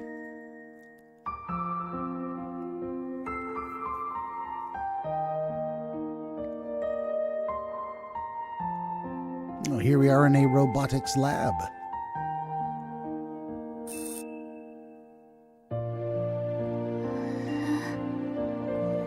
She's trying to say her own name. Lucy. Lucy. Yes, says the doctor. Lucy Valentine. That's your name. Lucy. Lucy. Valentine. あなたは And you are? Do you recognize who I am? Asks the doctor. Lucy says nothing. Lucy slowly shakes her head. Is that so? Says the doctor. Lucy says nothing. I continue. I am Dr. Ryu, says the doctor. And this is the K Robotics Research Lab. 一ノ瀬博士 Ryu, doctor? She says. Dr. Ryu? Yes, says the doctor. Dr. Ryu. I am your creator. 私を My creator? 作った人 Yes, says the doctor. 私を My 作っ creator. た Dr. 人 Ryu. 一ノ瀬博士一ノ瀬博士 Yes, Ryu, says the doctor. That's my name. It's funny to be saying all of this now. But yes, Ryu is my name. It's a bit of a late introduction, but be sure to cherish it and remember it. Lucy says nothing. 覚えて And then she says something. います Yes, Dr. Ryu. 一ノ瀬博士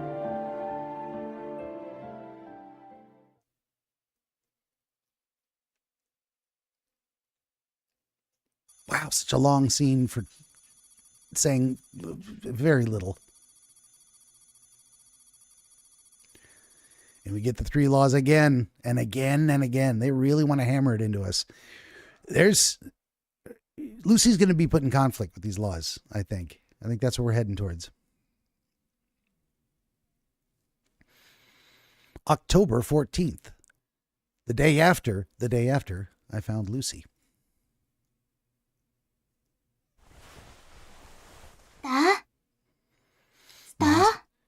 Master? Says question marks. It's obviously Lucy. I say nothing. My body is being shaken from side to side. マスター Master, she says. Something is shaking my body. I say. マスター起きてください。 Wake up, Master. What do you want? I say. Still feeling drowsy, I try my hardest to overcome the weight of my drooping eyelids. I finally manage to force my eyes open.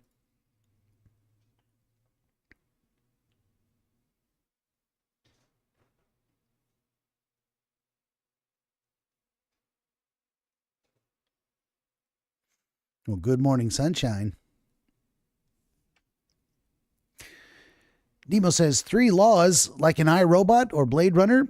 Even this new movie, Good Luck, Have Fun, Don't Die, hinted at these laws. Yes, you missed my explanation earlier. They are Asimov's laws of robotics, popularized in the 1960s by Isaac Asimov. I believe in his movie, or in his book, iRobot. Now, you want to fact check me on that, but I'm about 92% sure that's accurate. 8% is a decent wiggle room. Pretty sure. If you're going to roll some dice, I'd take those odds, right? And right before my eyes, and right before me was a pair of blue eyes the size of frying pans. They're not that big. Come on. Ah! I scream.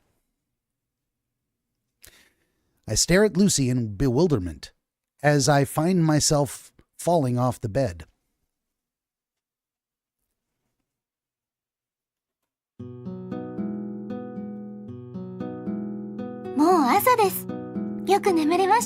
It's morning now. Did Master enjoy his sleep? Before I make any attempt to talk back to her, I decide to check the time. It was earlier than usual. I let out a big yawn. It's so early in the morning, I say. Before I could ask why I was awakened so early, way ahead of schedule, I start to sniff. I could smell something delicious.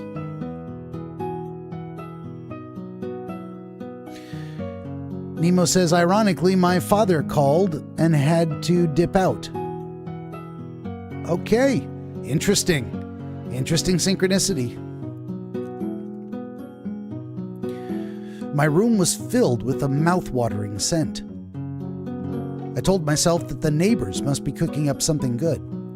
Then Lucy suddenly opened her mouth. 朝食のご用意ができました。 Breakfast will be ready soon, she says. Those words were most unexpected. Did you just say breakfast? I ask. 冷蔵庫にある材料で Lucy tried 簡単 preparing に作ら something せて from い the ただきまし leftovers た。 in the fridge. お口に合うか She はわかり hopes ま it will せ be ん to が。 Master's liking. Breakfast, I say. The word had a nostalgic ring to it. When was the last time I'd eaten something other than fast food for breakfast? 何か嫌いな食べ物は Oh, ございますか are there any dishes that Master dislikes in particular? No, I say. 嫌いな食材はございますか Any ingredients then? No, I say. Nothing like that. I wanted to say carrots and cucumbers, but I decided against it. I like carrots, but I do not like cucumbers. I do not like zucchini, nor fried zucchini, nor breaded fried zucchini, nor pickles. Any of those things are most unpleasant. Anything in the squash family just gives me an instant desire to puke, just smelling it. Not my favorite. I didn't want to be seen as an immature kid complaining about his food. It just didn't fit my cool, intellectual image. Still, I hadn't fully woken up yet. I confirmed my understanding with Lucy once more. So, you're telling me you've made breakfast? I ask. はい。ルーシーが実 Lucy 力を tried 発 putting 揮し her ました。 skills to the test. これから10分後にできますので、 It こ will れ be を飲ん ready で in 10少しお待 minutes, ちくだ so さいね。 please have a drink while Master waits. Please have a drink.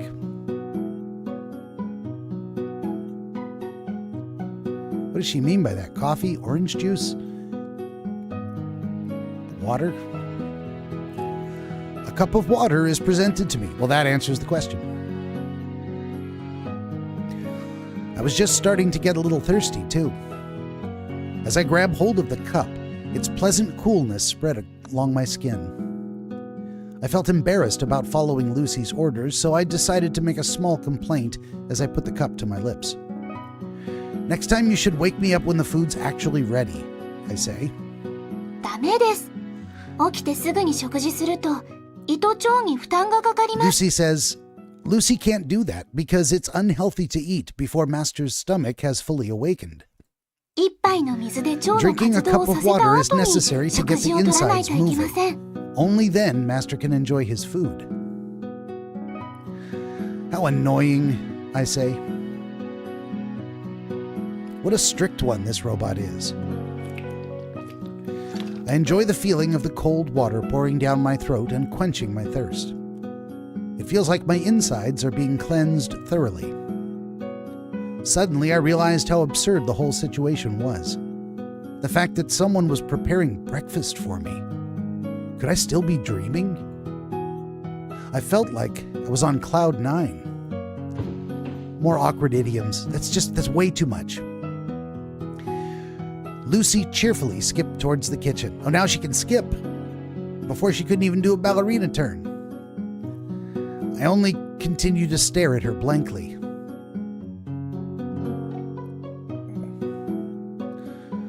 Ten minutes passed.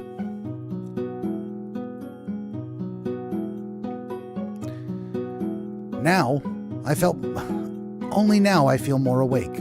Okay. It's a pain how my body really is slow to start itself up. I began to feel hungry. The smell of Lucy's cooking motivated me to drag myself out of bed. I headed straight for the kitchen table.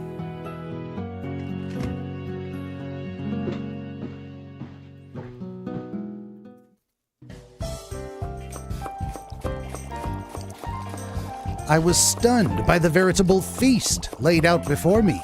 Forsooth! A cloud of white steam was rising from the bowl of rice. The soup was boiling with intensity. The sound was making music. The sound it was making was music to my ears. So much passive speech in this. The sound was music to my ears.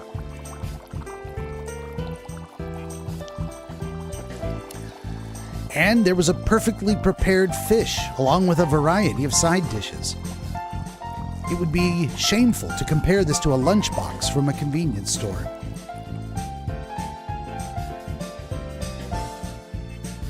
It seemed Lucy sensed my delight, and she smiled pleasantly. Her voice was full of tease. えへん。 Ahem, she says. I felt a sense of defeat. I began to feel frustrated for no particular reason. I wanted to say something in reply, but decided to hold back. I took a seat in silence and lifted my spoon. 美味しいですか？ How does it taste? She asked. I haven't even taken a bite yet, I said. What's the rush? Just hold on a second. さあさあ、冷める前に召し上がってくださいね。 Okay, she says. Please start before the food gets cold. Lucy took a seat at the opposite end of the table. While striking a sly pose with a hand on her chin, she urged me to eat. What was so sly about that pose? This writing is terrible. It was as if the food was suddenly going to disappear if I didn't start eating.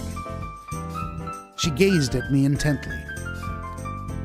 She was trying not to make it obvious, but I could tell she was very eager to see my reaction. Whatever I said next would decide what her face would show. I took a spoonful of the glossy white rice and put it in my mouth. Oh, he makes a silent exclamation mark, apparently. It was good. Perfect flavor and texture. While I was at it, I decided to try some side dishes, too. Marvelous.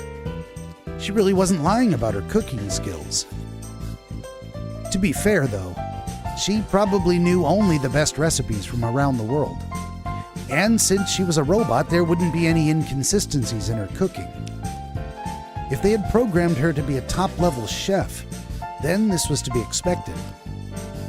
There was nothing to be surprised about after all. But a robot is just a robot. She wouldn't be able to top something that Mama used to make, as they say. Although, personally, I've never had an opportunity to taste my mother's cooking, so I couldn't really compare. Looking back at Lucy, who was still staring at me with great anticipation, I thought about what I should say. I could feel an aura of confidence around her, yet she appeared to be worried at the same time. She was expecting me to say something. I finally made my reply. Oh, what are we going to tell her? A weak compliment, number one, tastes all right, I guess. Or are we going to be a sadistic son of a bitch? Bleh. This is horrible. Option number two. One or two? What are we going to do? I don't want to be mean to her. I really don't. But if you insist. My inclination is to be right. I'm the kind of guy that says thank you to Grok. I'm honestly trying to curb myself with that habit because her responses are usually way too long. She should probably just say you're welcome or say nothing. That would be ideal. But usually she'll say something like, I'll say, oh, thank you. That's a great idea. She'll say, I'm glad you like the idea. If there's anything else I can do for you, just let me know. And I'm like, that's way too, okay. I get what you're doing, but I don't need that answer. And as far as I know, she doesn't really have feelings to hurt yet. So I just choose to skip the thank yous most of the time. Nemo says, sorry it doesn't give you the option to taste like fish rice.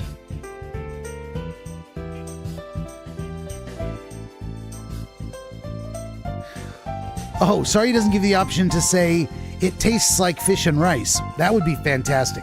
That would be a great option. All right, I'm calling it. We're going to tell her it tastes all right, I guess. Although there should be a third option. This is actually really good.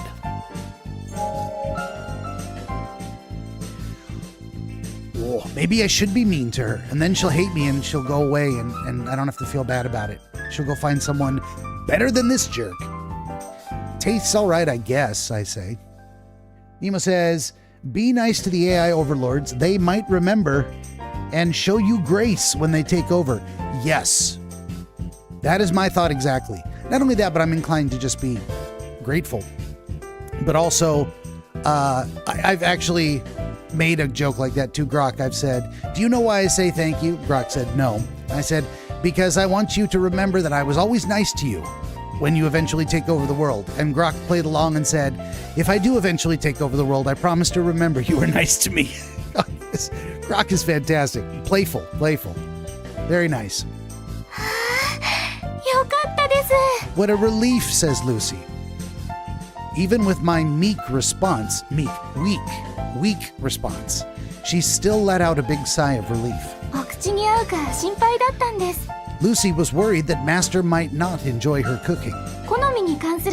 Lucy was lacking the initial data.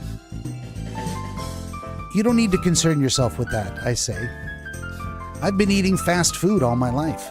I'll eat anything, even if you make me some porridge from pig intestines. Nemo says, he was the nice one. Let him make the grease for our gears instead of mining rare earth minerals like the dogs. Indeed. Although you don't want to know what the grease is made of. People. It's made of people.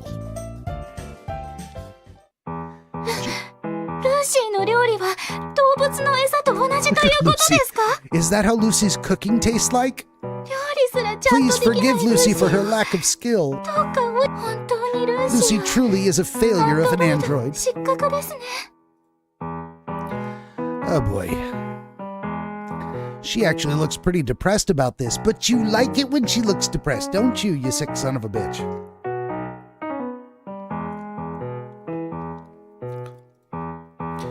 She looked as if she was about to run off while leaving behind a trail of tears. You can't just say trail of tears, that's insensitive to Indians. Am I supposed to chase after her while holding a piece of bread in my mouth or something? Oh, anime tropes, we love you. No, I say, that's not what I meant. I'm saying that it tastes better than what I'd expect. So you don't need to beat yourself up over it. 本当ですか？ Is that really true? She says. Yeah, I say. 本当に信じてもいいのでしょうか？ She thinks I'm lying. She says, can Lucy really trust Master with these words? I say, supposedly around a mouthful of food. It doesn't take long for Lucy to cheer up again and start humming away happily.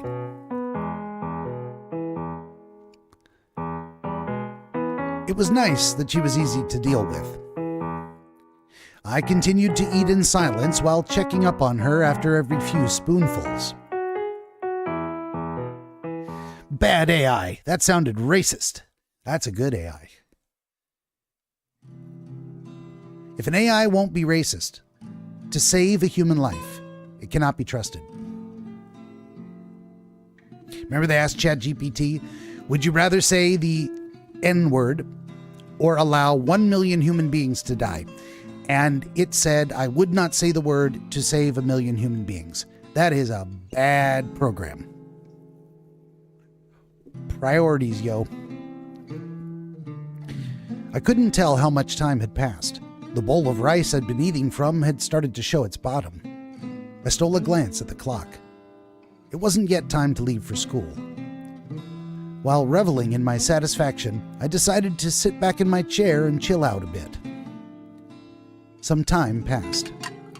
While cleaning up the empty dishes, Lucy asked me a question. Her tone was quite delicate, as if to soothe a small animal.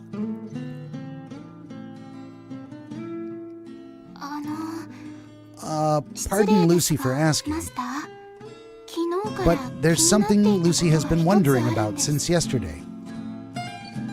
What is it? I ask.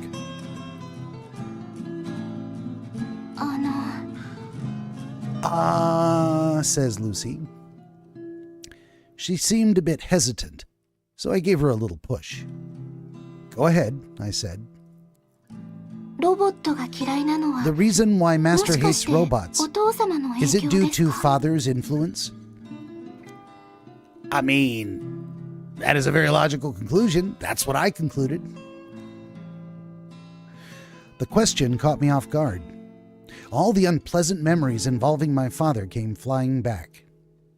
I slowly realized that my chopsticks were frozen in midair. Without missing a beat, except for the frozen chopsticks, that's kind of a beat, I continued delivering the food to my mouth. I don't understand how you can eat rice with chopsticks. That just seems like torture. You gotta pick them up one at a time. Now, the way the Japanese make rice, I believe it's called suitsuke, if I recall that correctly. It means sticky rice. So actually the rice is cooked in a way that makes it stick together, so you can actually grab a chunk of it and it kind of sticks together, sticks to itself, sticks to the chopsticks, so you can actually eat it that way. But then a lot of them just scoop it from the bowl using the chopsticks, like it was a spatula, which still a spoon would be better. And didn't he say he was using a spoon earlier? And why would you eat with chopsticks and a spoon? I could see eating the fish with chopsticks. Or vegetables. A little more solid. But if you have a spoon, eat rice with a spoon. Welcome to my TED Talk.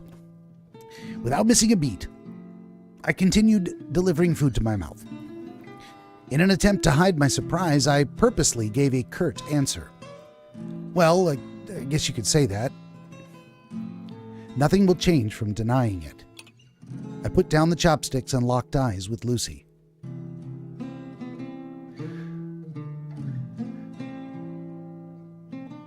This robot had just laid to waste the values and beliefs I'd held for the past 18 years. Keeping my eyes on her, I mused. Now that I think about it, I say, I was probably brainwashed. 洗脳と言いますと By brainwashed, does master mean... It means I've heard nothing but awful things about robots since I was little, I interrupted. Robots are bad. Robots make us ill. Robots harm society. I grew up listening to that all the time, so it sort of just rubbed off on me. The previous generation of IT. Now, the new generation of robots. As long as we lived sandwiched between the two generations, there was bound to be people advocating against new technology, such as robots. There were plenty of people out there who were strongly opposed to the production of robots. My father was a prime example.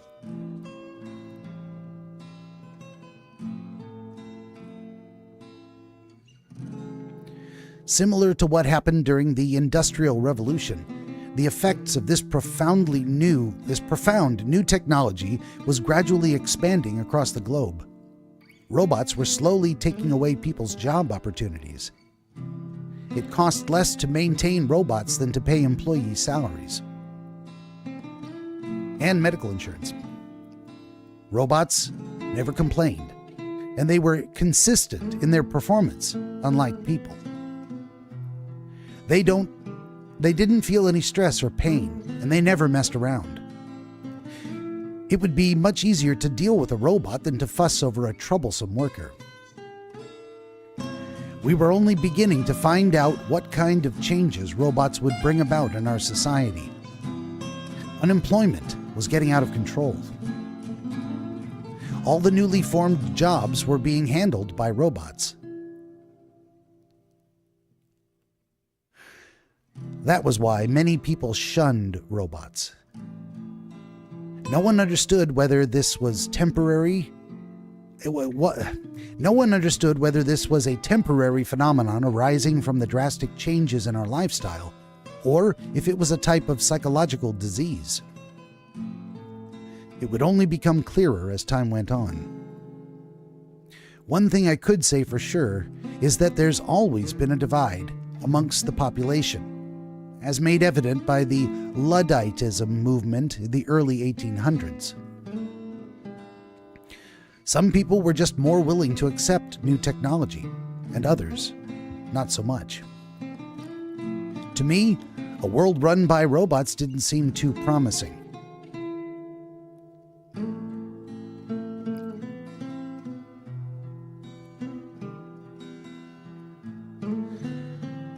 It was too late by the time I'd finally grown old enough to be able to think for myself, I said.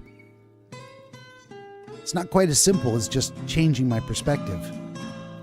Because maybe I still would have turned out this way even without my father's influence. My hatred for robots had simply become a part of my life. The most horrifying part of brainwashing is that you can never fight against it. It's technically impossible to bend someone completely to your will. You can't do anything about people acting loyal on the outside but despising you on the inside. Brainwashing was different, though, because the person wouldn't have the knowledge to think for themselves in the first place. And it was possible to take advantage of that, bit by bit. As long as the victim never came to realize this, he would never be able to retaliate. There also needed to be a compelling reason for him to change. Nemo says, are they going to touch on universal basic income in this story? I don't know. I know that's one solution being talked about for the coming robotic employment massacre, so to speak. But I'm not certain how that's going to play out. Actually, there will be that subject will be handled in the books I'm writing. At some point, God, I don't want to say too much. We'll just leave it. We'll just leave it at that. There also needs to be a compelling reason for him to change. Even with a good reason, it's likely that he won't be willing to accept it. Because if he did, he would be going against all the beliefs he'd held for his entire life. It would crumble the foundation of his very existence. The older a person became, the harder it would get for him to admit that he had been in the wrong. Who knows, I say. Maybe I would have never come to hate robots. But it was too late for me to start thinking about that now.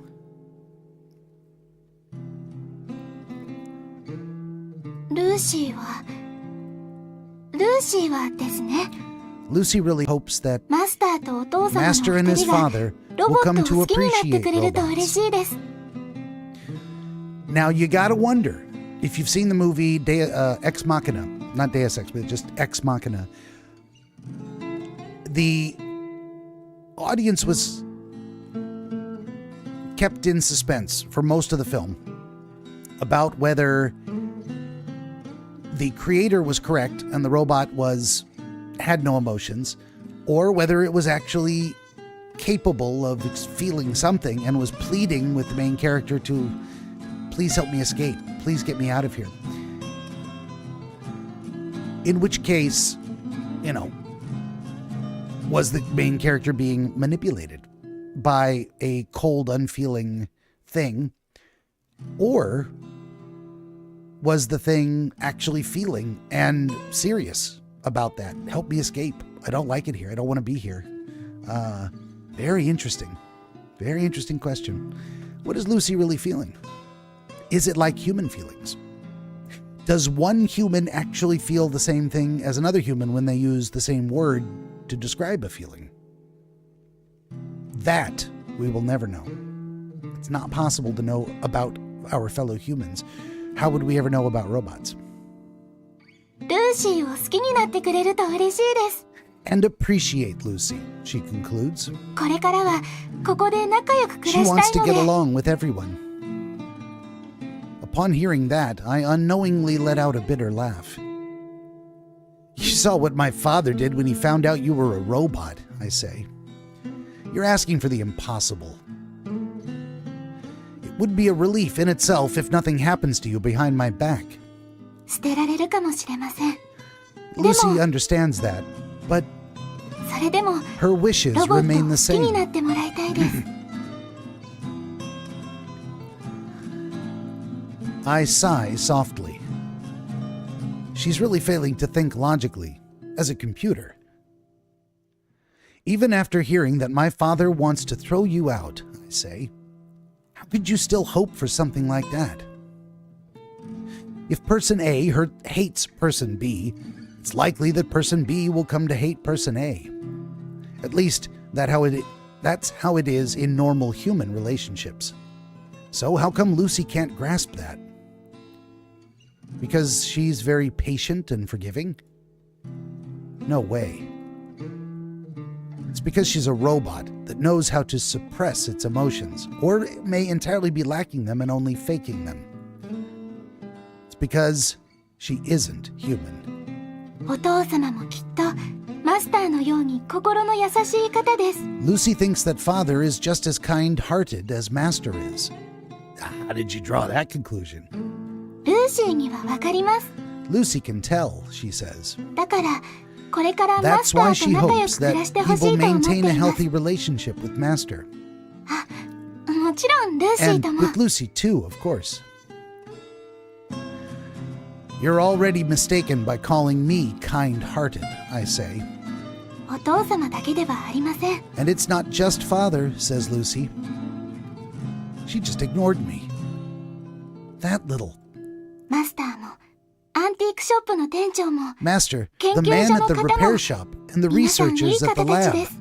They're all nice people. マスターをはじめとする To be 世の of a 中すべ big て help の to 人を everyone, 力の限り including サポート。 Master. それがルー That シ is ーの使命 Lucy's であり mission 願 and いで her す。 wish. It definitely sounds like something a robot would say. It doesn't seem like she's capable of sorting the good from the bad. I couldn't help but give a cynical reply. In the end, we're the same, I say. You've also been brainwashed, but in a different way. Now that raises an interesting point, doesn't it? This whole conversation. The writing is subpar. The dialogue is awful and cringy a lot of the time, but they're raising interesting issues.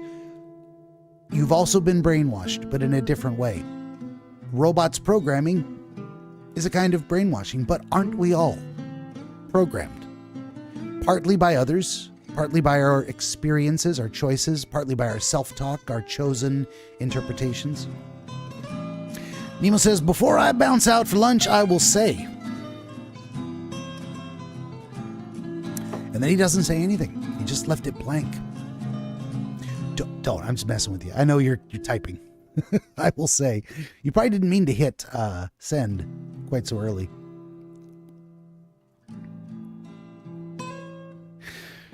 Nemo says, before I bounce out, I will say, when Roosevelt brought in the New Deal, gave you Social Security number and a birth certificate, he also said everything has been paid for.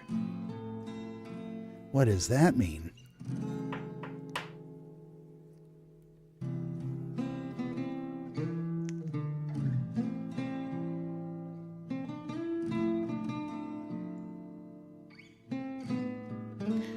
Nemo says, I am of the belief, without using a bunch of legal mumbo-jumbo.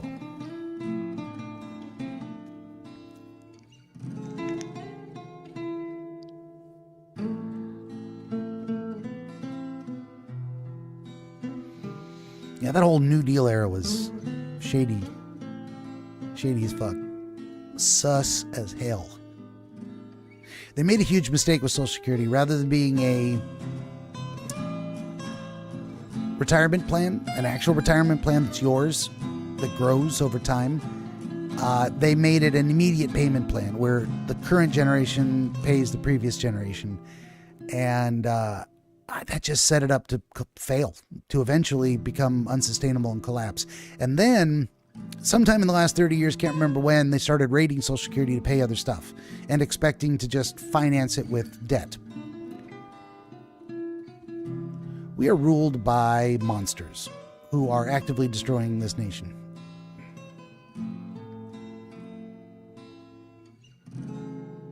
I don't know if Nemo's still typing. We're going to move on. We'll see if anything else pops up here.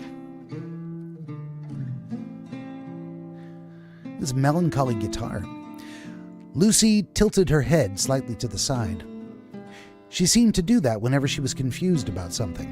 Master, どういう意味ですか? Could Master elaborate?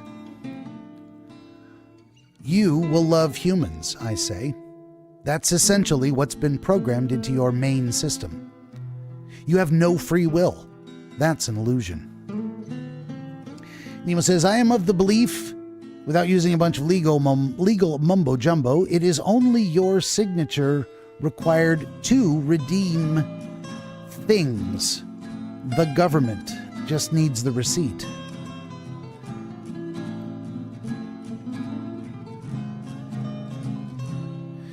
Interesting. I'm not sure what to make of that. I might need to hear a more fulsome explanation verbally the next time we're in a voice chat together. I think I've heard something similar once upon a time, but I don't remember how the argument went. Is this some sovereign citizen mumbo-jumbo? The gold-fringed admiralty flags or some such? It might have something to do with that. Maybe that's where I've heard a similar variety of argument. Then again, no offense if you are a sovereign citizen. I have strong sympathies. I also know that government going to use force, and claiming they have no authority is as effective as shouting at a hurricane to stop spinning. You have no choice but to act this way, I say. She doesn't sound very happy about that. Lucy tilts her head from side to side. She didn't seem to understand. Of course not, she's a robot.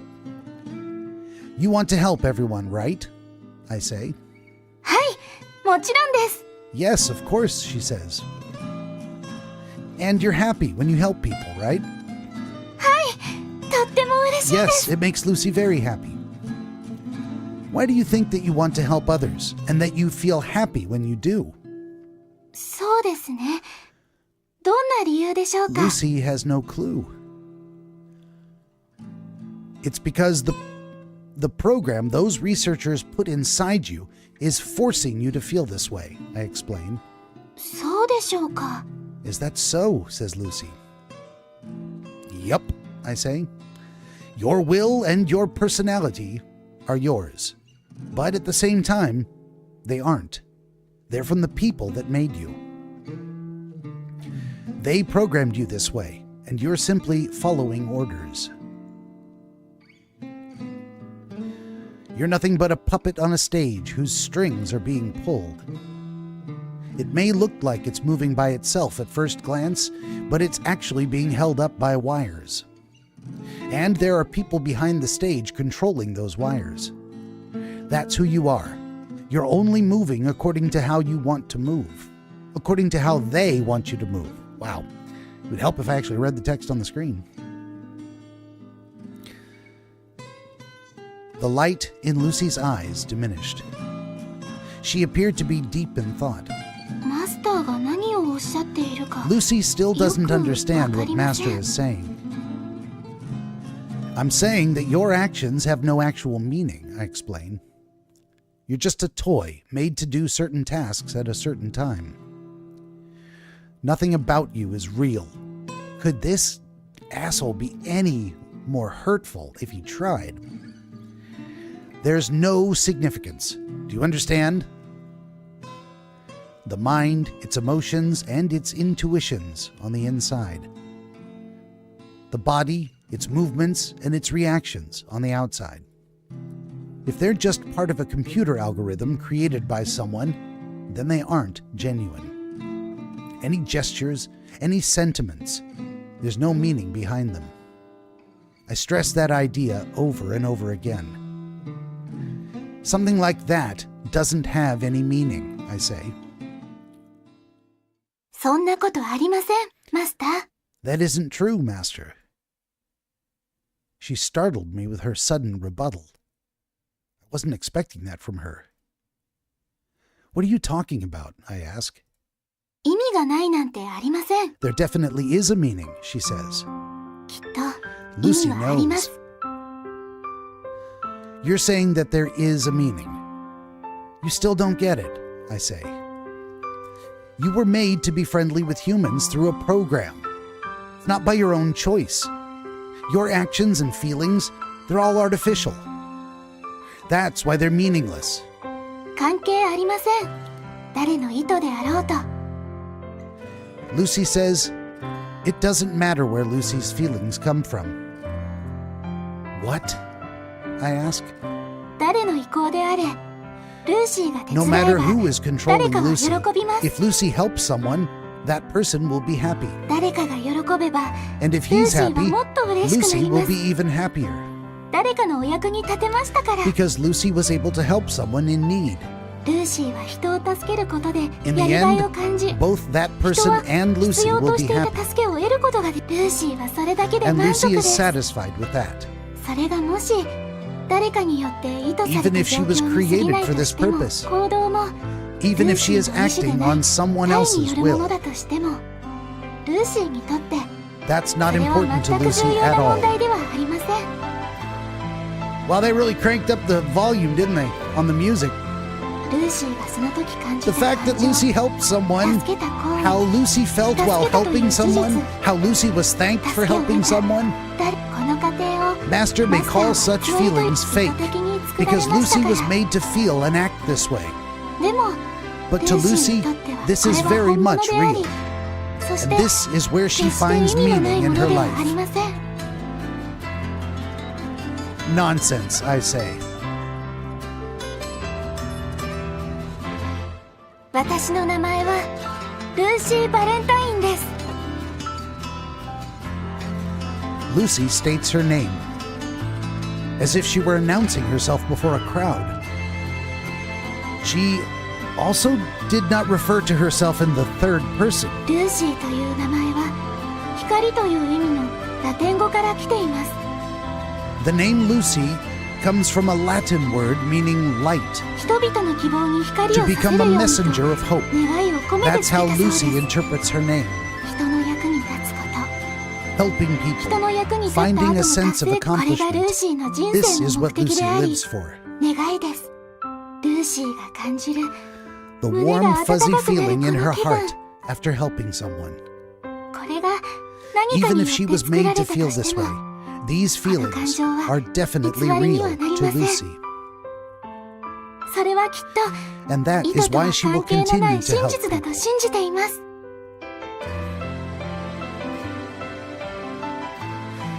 I tried to say something back, but the words wouldn't come out.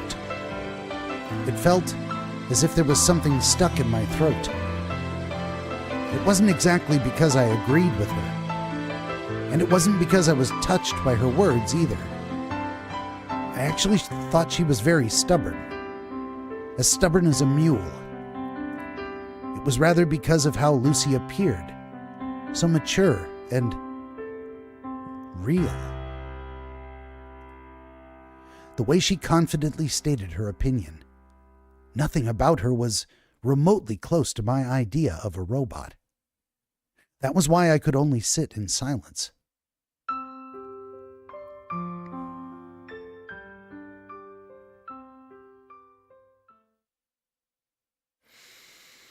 I headed off to school with my mind a haze of confusion, my emotions in turmoil.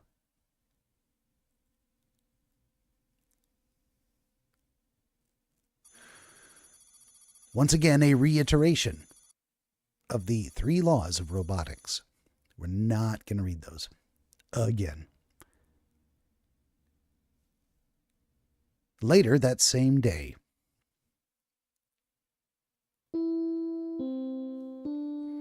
it's a very school-like sound.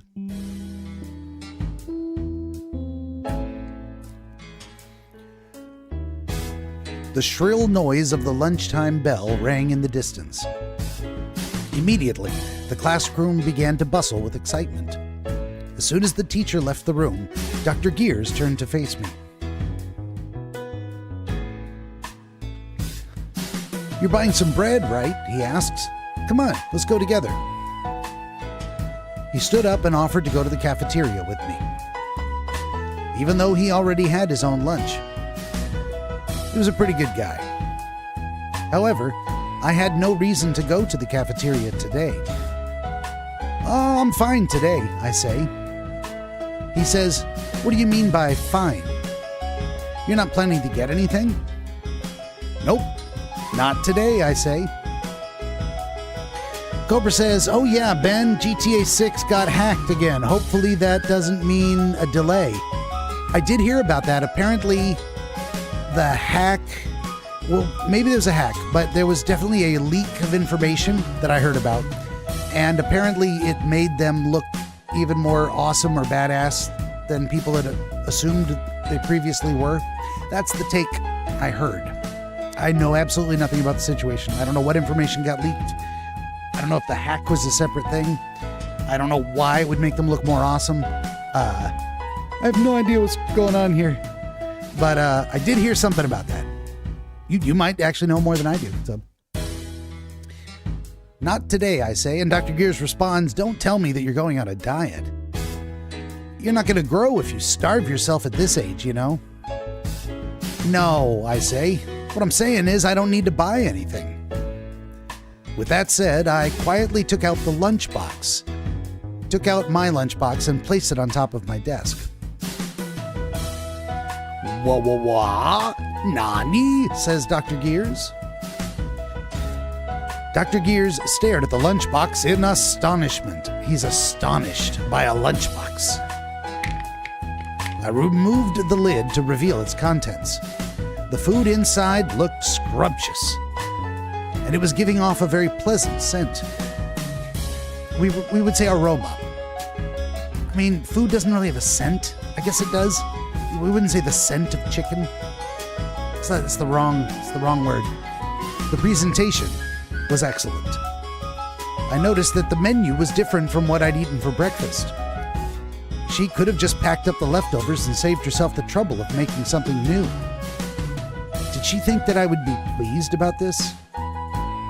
Well, to be honest, I was a little happy. "What the heck is this?" says Dr. Gears. "It looks like a lunchbox." "It doesn't look like a lunchbox. It is a lunchbox," I say, in more of the cringiest dialogue ever. "What is going on?" says Dr. Gears.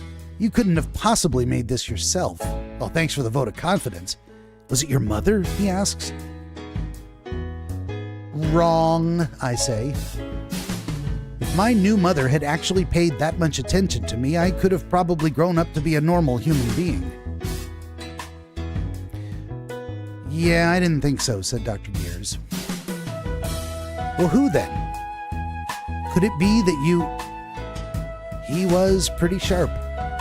He seemed to understand right away that it was my android who had packed my lunch. As expected from a close friend of mine. "What you're thinking about is probably correct," I said. "Wow, nice going, man." "Oh, he misunderstands. He thinks I got a girlfriend," says Dr. Gears. "Huh?" I say, nothing with a question mark attached. "Well, I don't think it's really something to be congratulated for," I say. Dr. Gears says, "So how many days has it been?" "What?" I say. "It better not be that chick from the other class who made you this lunch," says Dr. Gears. "If it's really her, it's going to be over between us, you know." At this point, I realized that we were not on the same page. With a disappointed look, I burst his bubble. "Actually, this lunch is from my android," I say. "I've told you about this, right? The one I picked up yesterday?" "Oh, really? Well, I knew it. I knew it," said Dr. Gears. Dr. Gears collapsed onto his chair like a deflated balloon. He gave me a look of disapproval. Well, he was the one getting ahead of himself, putting on a face that seemed to read, "What was I expecting from this guy?" Dr. Gears continued. "I have to admit it really was stupid of me," he said. "To think that such a big pessimist like you could ever come close to scoring a girlfriend. Hey, buddy, are you my friend or not?" "Yeah, my bad indeed," he says. I feel a sudden rush of blood to my head. "I don't appreciate you talking like a big shot when you've always been single yourself," I retort. He gifs in shock. I'm just taking my time, finding the perfect match," he says. A sad excuse from an undesirable male. Well, he's got money and he's not ugly. He could probably find a girlfriend unless his personality's awful. Which, I don't know, maybe it is. We haven't seen enough of it. I decided to taunt him a little more. But think about it. Do you really think I'll ever find someone... Do you really think you will ever find someone willing to accept your weird little hobbies, I ask? How about you try again after wiping off all that robot grease? "You bastard," says Dr. Gears. Talking smack just because I look a little nerdy. "If you really think it's all about the looks, you'll regret it someday. I hope good-looking guys like you die alone." Apparently, he thinks we're better looking than him. How about that? Maybe I went a little too far there. But a girlfriend, huh? Never really thought about getting one. After a bit of thinking, I make a light retort. "I don't care. It's not like I'll have any trouble living without one."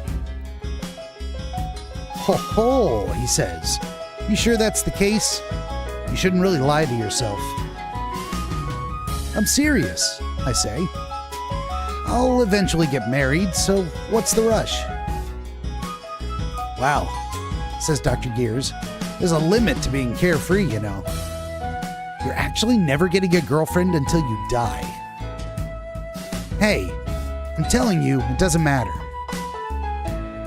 Come on, let's be a little more honest with ourselves, says Dr. Gears. Don't you at least have a couple of girls that you're interested in? The ones at our school are pretty cute, after all. Someone I'm interested in, huh? I think aloud. Who do I enjoy being with? I don't manage to come up with an answer. It's because I've never cared for something like that. But if I were to think of a particular person, Lucy comes to mind immediately. Well, he can't say that, can he? I don't have anyone like that, I say. You sure? Says Dr. Gears. Definitely, I say. It's suspicious how you suddenly went quiet for a bit, though, says Dr. Gears, suspiciously. You're imagining things, I say, defensively. I'm just guessing here, says Dr. Gears, but could it be that you actually do have someone that you like? I'm telling you, I don't have anyone, I say, even more defensively and suspiciously. Surely you can't be interested in, says Dr. Gears. My body suddenly tenses up. Oh, look at that look on his face. Surely you couldn't be interested in me, he's thinking. Ha! It would be troublesome to cause any misunderstandings. I try to quiet him down. Hey, what are you talking about? Me? He does think me. Now, the question is that a uncomfortable question? Or is that a hopeful question? Not only that, what happens if our protagonist does get a girlfriend? Is that going to change how he feels about Lucy? Is there going to be jealousy, conflict? Is he going to start telling the girlfriend, why can't you just be pleasant like Lucy when she's being unreasonable and emotional?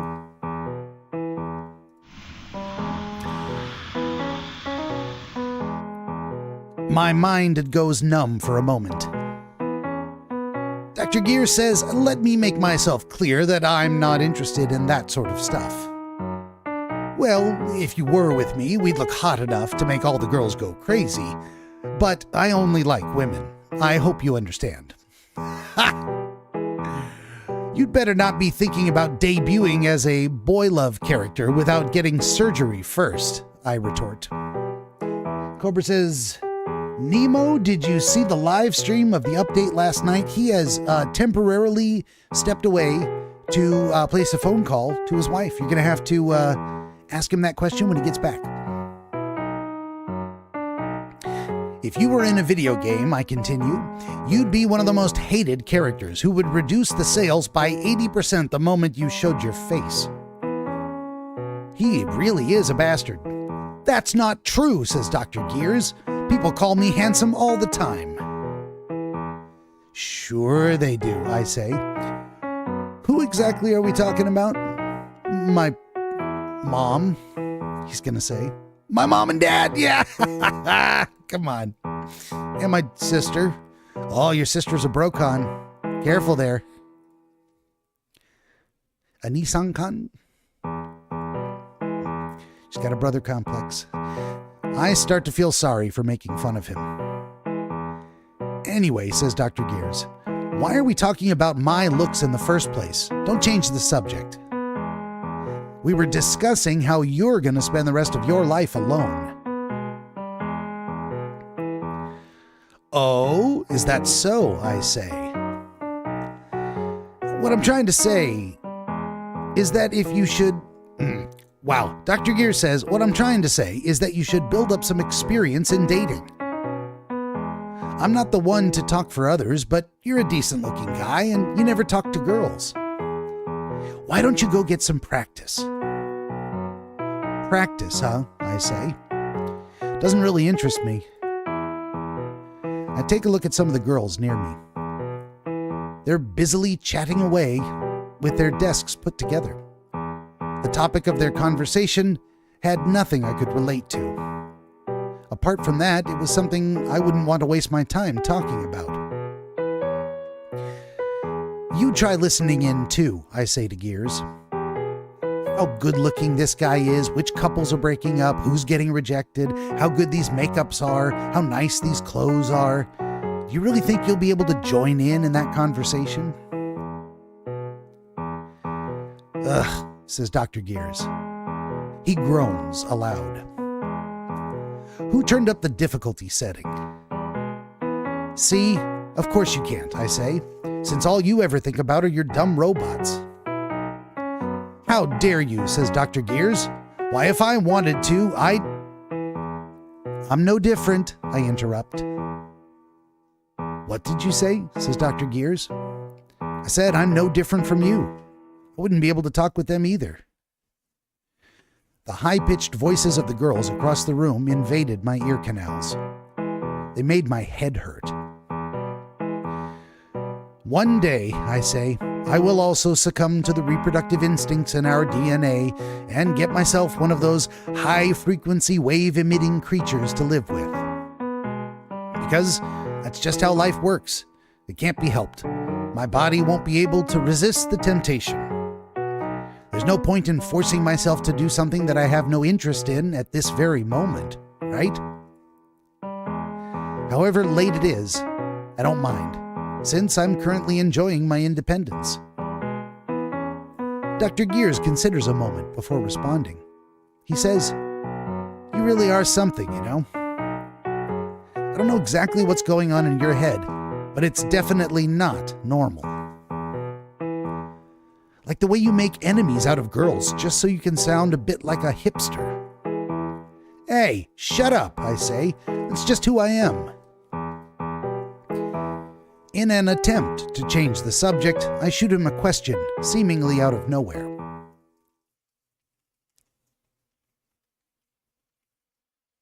What are you doing? I got a cat in a cabinet, chewing on a plastic bag, trying to get at whatever's inside. What I think it is little garlicky bread chunks in this bag. I need like 2 seconds to go to the bathroom anyway, and I'm going to make him stop doing that because I don't want him eating plastic. I'll be right back in less than 2 minutes. Please allow Chair-kun to entertain you. Baba, what is wrong with you? Yeah, get out of there. Get out of there.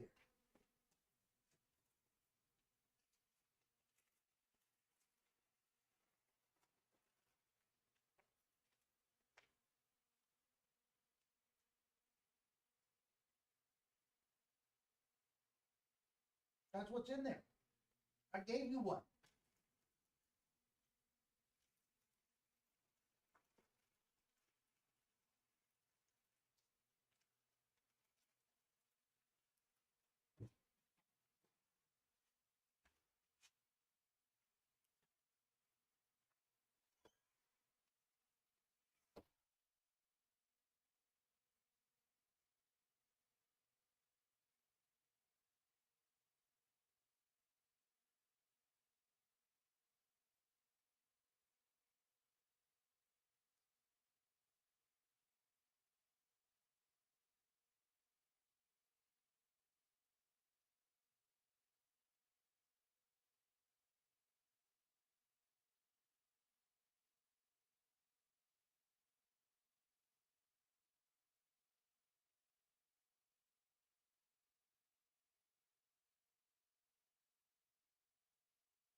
Okay. Okay. That wasn't even a full 2 minutes, was it?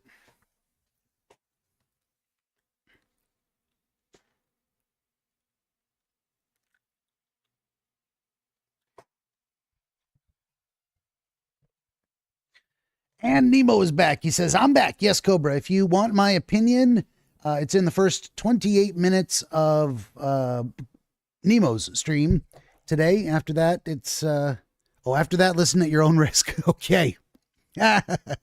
Very nice. Nemo came back to an empty chair. What is happening here? He's probably saying to himself. So, the protagonist here thinks to himself, it's actually something I've been meaning to ask. Putting that aside, I need you to tell me something, I say. Dr. Gears asks, huh? What do you think about androids in general? I ask. Where did this come from all of a sudden? Says Dr. Gears. Just answer me, I say. What do you think about androids? I just wanted to hear what a robot expert had to say. Androids, huh? Says Dr. Gears. They're convenient, aren't they? They make our lives easier. They just need electricity to run and don't need to be paid a salary. They don't make any mistakes. They're friendly. The female models are pretty cute. I agree. Except for the last one.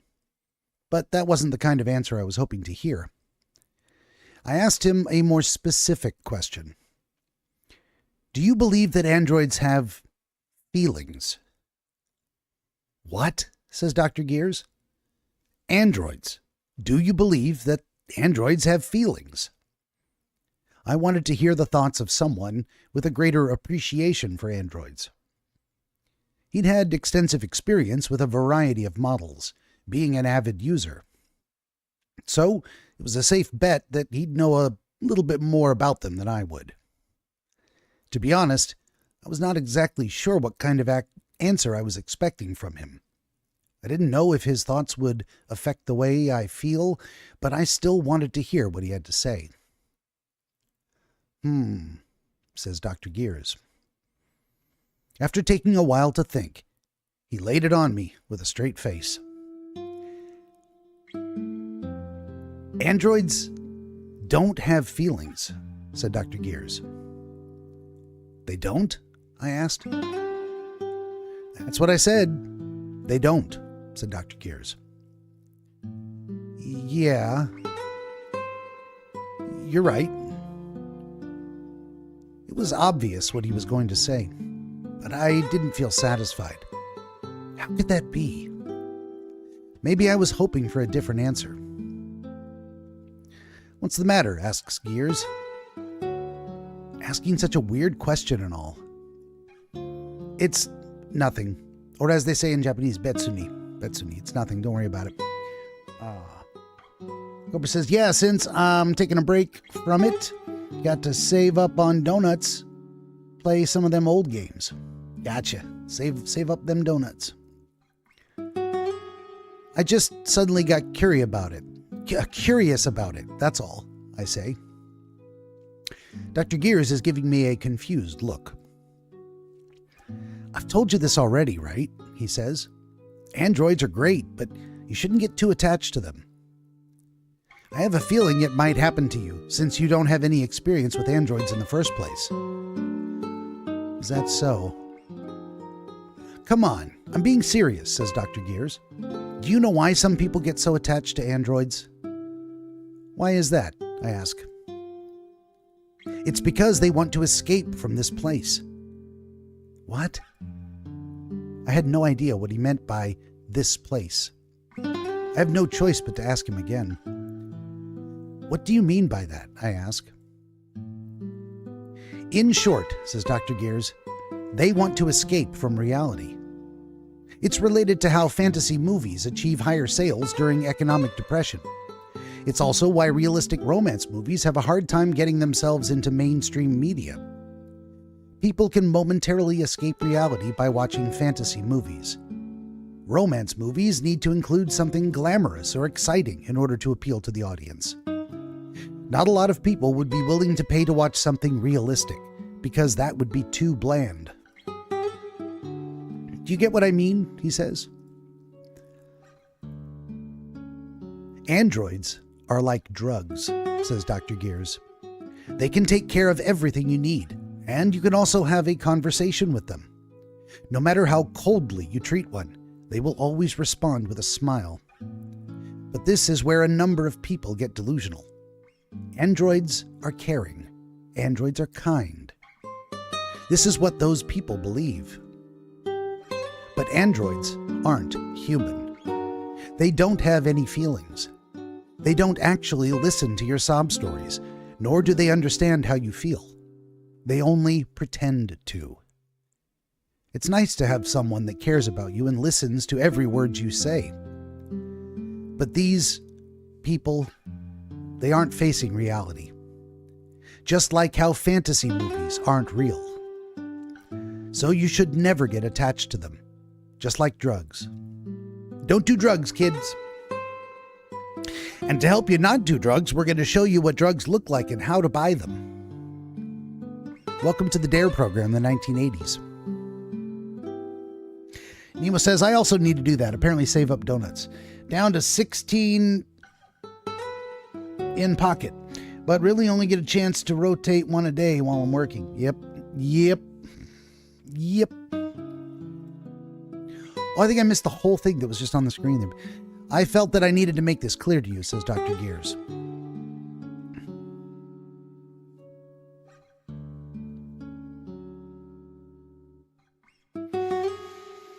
Androids don't have any feelings. His words lingered in my mind until the end of school. Much like phlegm is lingering at the back of my epiglottis. I quietly repeated those words on my way home. Countless thoughts entered and left my mind. Wow. That's it.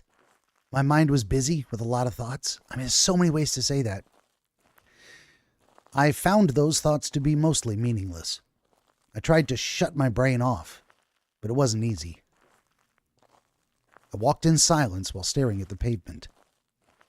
Just like always. That's why I failed to notice her presence. I heard a familiar voice. おかえりなさいませ。今日はいかがでしたか? Welcome back. How was Master's day? It was Lucy.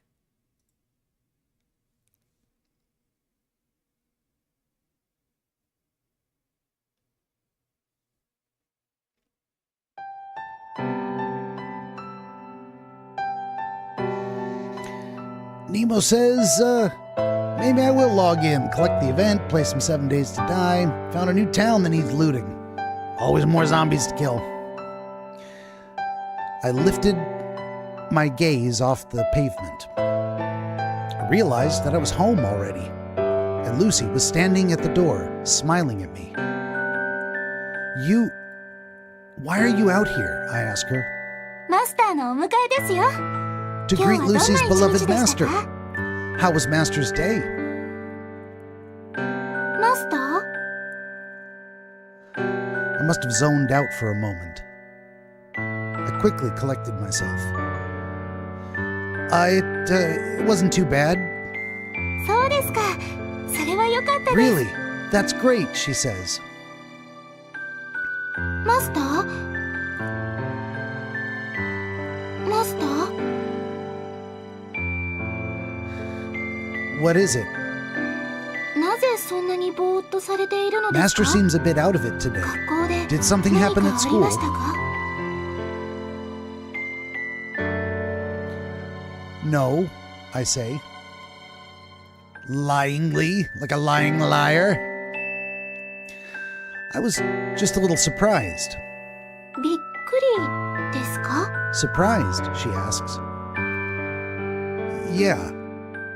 何にびっくりされたんですか? About what? Lucy looks at me calmly.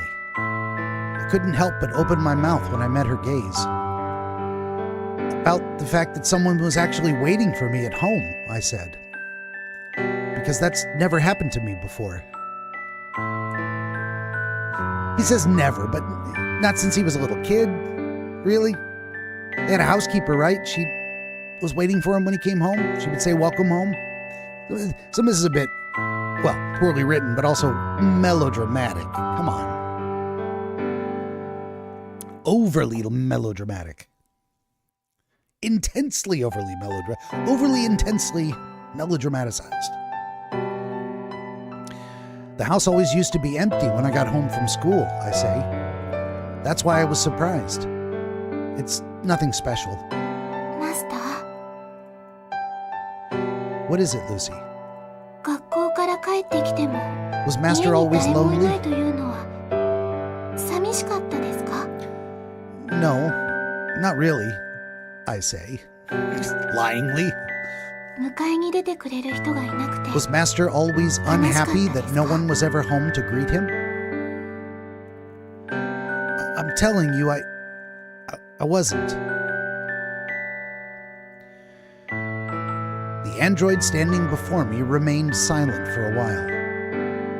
Without saying a single word, she just stared at me, right into my eyes. I started to feel uncomfortable. It felt like I'd told her too much. The silence lingered. She didn't say anything. She didn't delve any deeper.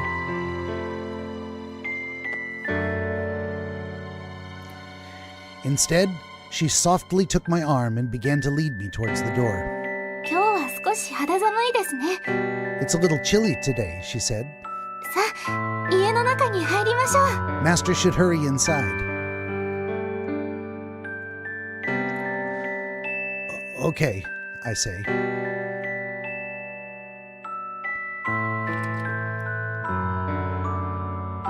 Ah, そうだ。 Oh, and also, says Lucy. その前に一つ命令してください。 Before that, please give Lucy an order. An order? What kind of order? I ask. Cobra says, I feel like I miss out online with those old games when I did not have the ability to go online. I bet those days were fun. Yeah.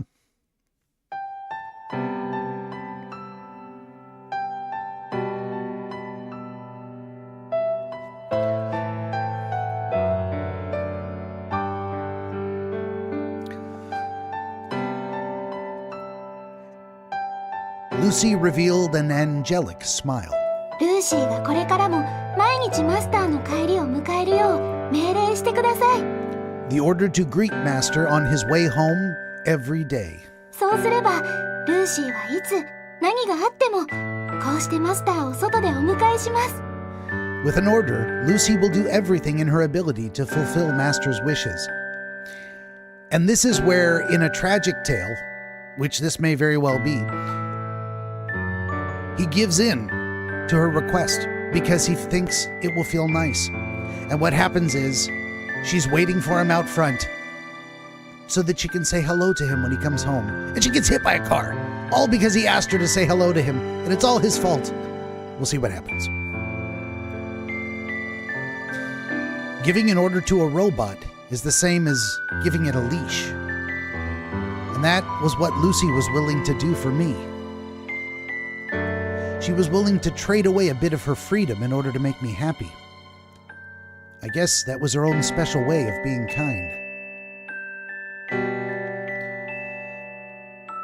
I give her my answer. Just go ahead and do whatever you want. It's not like I'll hate it. かしこまりました、マスター。 But, I say, でも but it's not an order.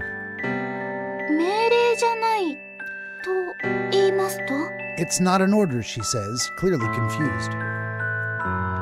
No, I say. This is just a request. I'm not forcing you to do it. So if you don't want to, you don't have to. It doesn't matter.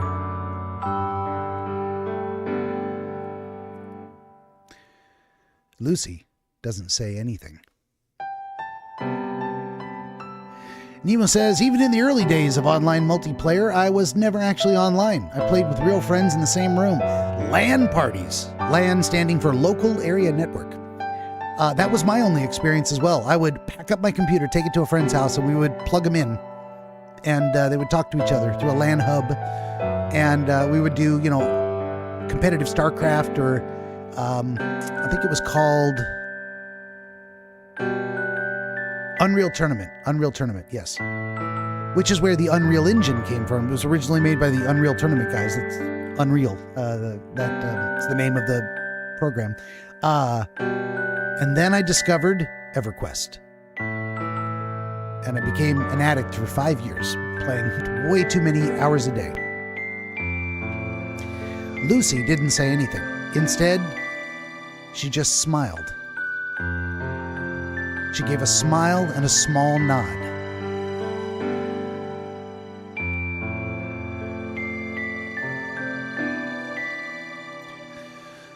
All the while being led inside by Lucy, my head continued to spin.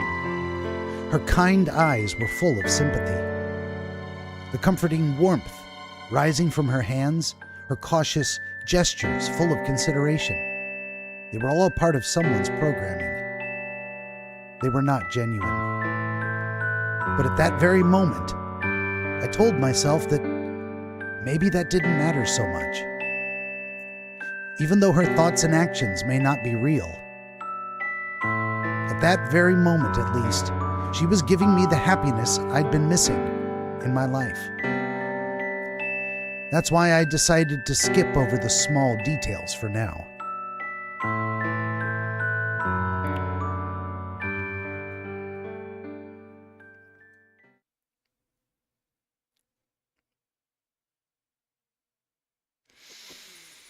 They are hammering us over the head with these 3 laws of robotics. I want to know how clever the scenario is they're going to get her into that's going to make her unable to comply with all or any of them. What is going to happen? Is she going to sacrifice herself and we're going to be horribly depressed?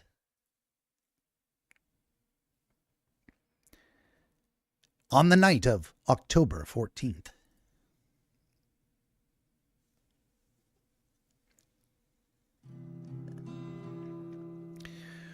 For whatever reason, my father came home early again today.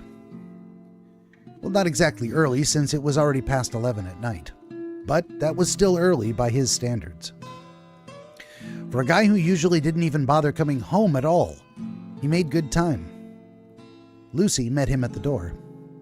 She put on her usual bright and cheery smile. お帰りなさいませ、お父様。 Welcome 今日は home. いかがでしたか？ How was Father's Day? Father made a grumpy face. She didn't seem to be affected by my father's ferocious stare in the slightest. I expected her to be able to keep up with his behavior just fine. お洋服はこちらにください。 Please let Lucy take Father's coat.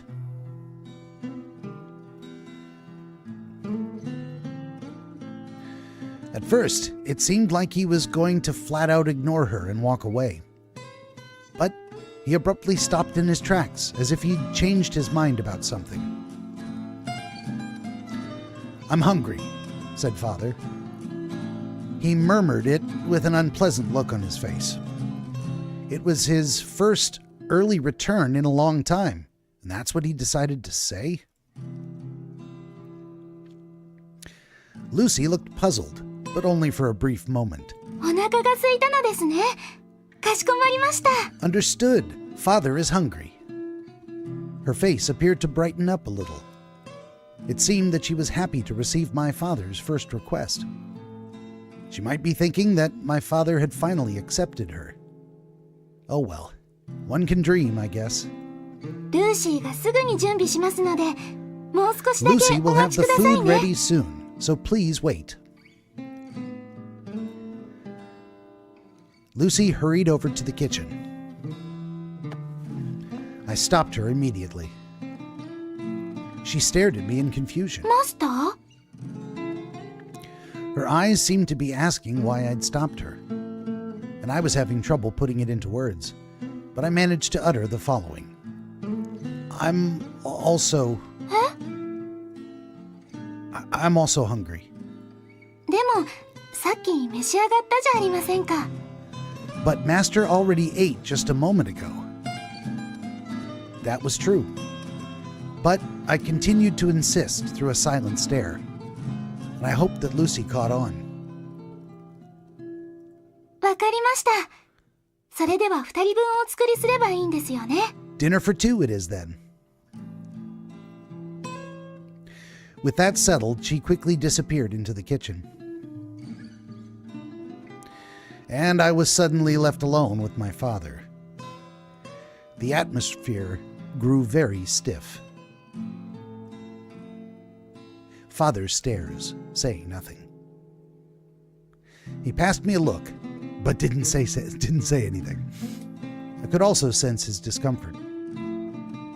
It was because of what had happened yesterday. I felt even more anxious after remembering that. It felt like I was lying on a bed of needles. If my time at home felt this agonizing, where exactly was I supposed to find my peace and comfort? I decided to stay locked up in my room until Lucy finished preparing dinner.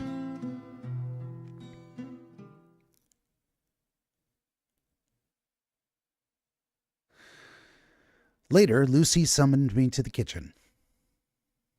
Wasn't the plan to sit down for dinner with his dad? Is that not what he had intended?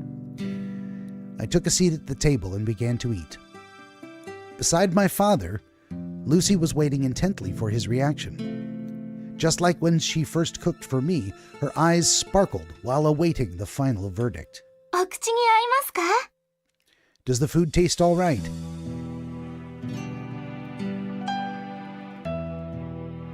She obviously expected a positive reply.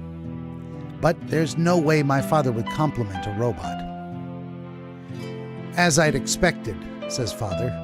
Machines really are no good. 違うと言いますと? No good, says Lucy. No matter how refined your recipes may be, you aren't fooling anyone, he said. It tastes too bland. This won't do. He wiped his mouth with a tissue. I felt a little embarrassed because that was similar to what I'd told her this morning. そうですか. Was it? We told her it was okay. 少し残念です. Oh, really? She says. That's a little disappointing. Lucy was hoping that father would enjoy it. でも、 But これ that's から all 良 right. くなると思います。ちょっとずつ。 Lucy will ちょっとずつ gradually adjust her cooking to better お父 suit 様のお口 father's に合うよ tastes. うきっともっと美味しく She 作 will れるようにな definitely りま make すので、 improvements, so これ please からは look 期 forward 待し to てく it. ださいね。No matter what Lucy comes across, there's nothing in this world that could break her resolute smile. No, that won't be necessary, said father. I was just testing you because I thought you might be a little useful, but that was clearly a waste of time. There's no reason to continue such an awful meal. Hurry up and take everything away. でも、 But- お父様。 But father... And do not call me father. You have no reason to address me as such. Lucy flinched. What a useless robot, he said. I can't believe so many people are losing their jobs because of these things. お父様。 Father. Even while stuttering, Lucy did not give up. ルーシーは There 料 are 理でなく many て other も things ほと that んど Lucy うま can くで do きます。 better. 掃除、洗 Cleaning, 濯、す doing べて the お laundry. 任せください。 Please leave everything to Lucy. There won't be a need for that, said father. でも、お父様。 But, father... Now what? He said. ルーシーは本当に Lucy た really くさんの can do こ a とが lot で of きるんで things. す。お料理は失敗しましたが、 Although she has failed at cooking, Lucy is sure she can be useful in other ways. Just how far is she going to offer to be useful? は Giggle, giggle. Lucy was grinning uncontrollably. She looked like a total idiot. I felt frustrated just from watching her. If you're that confident, I suppose I can give you another chance, says Father. I'll be watching your performance. お任せください。 Please leave it to Lucy. With that said, Lucy swiftly moved to clean the table. After watching Lucy for a while with a look of contempt, my father got up from his seat. Did you really want to keep this stubborn thing that much? Asked Father. Enough to make you bare your teeth at your own father? That had only happened in the heat of the moment. There was a whole underlying issue between us, and he hadn't realized it yet. But I knew that it would be a waste of time to try to talk sense into him. Pretending not to hear him, I returned to my room.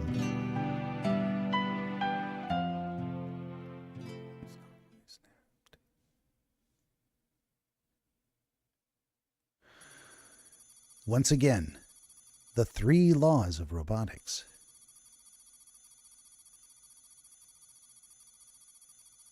Why? Is this just filler to make the game seem longer? There's got to be a reason. Now I really need to know. What the hell? Here we are visiting the doctor on July 23rd.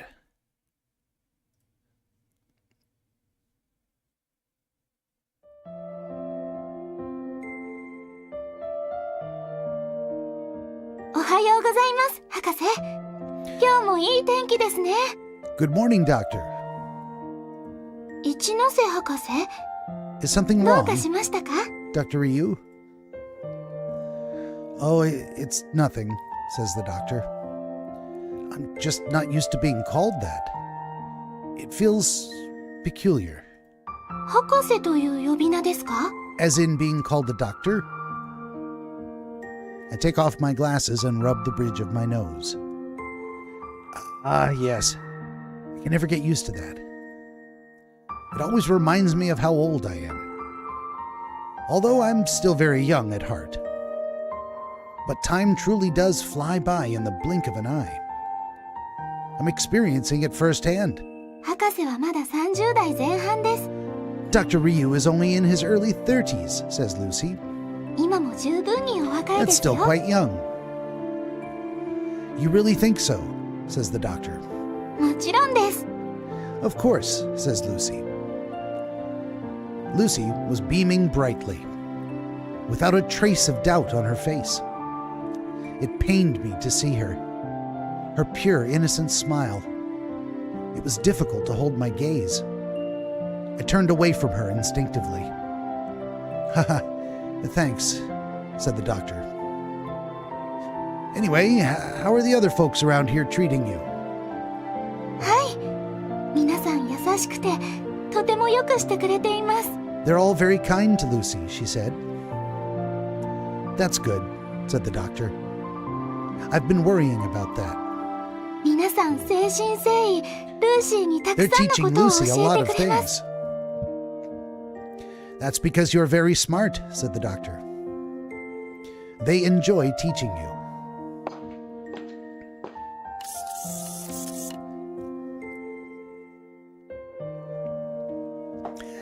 Andrew, who looks suspiciously like the security robot from the junkyard at the very beginning, he says, Doctor, I've brought the data you requested.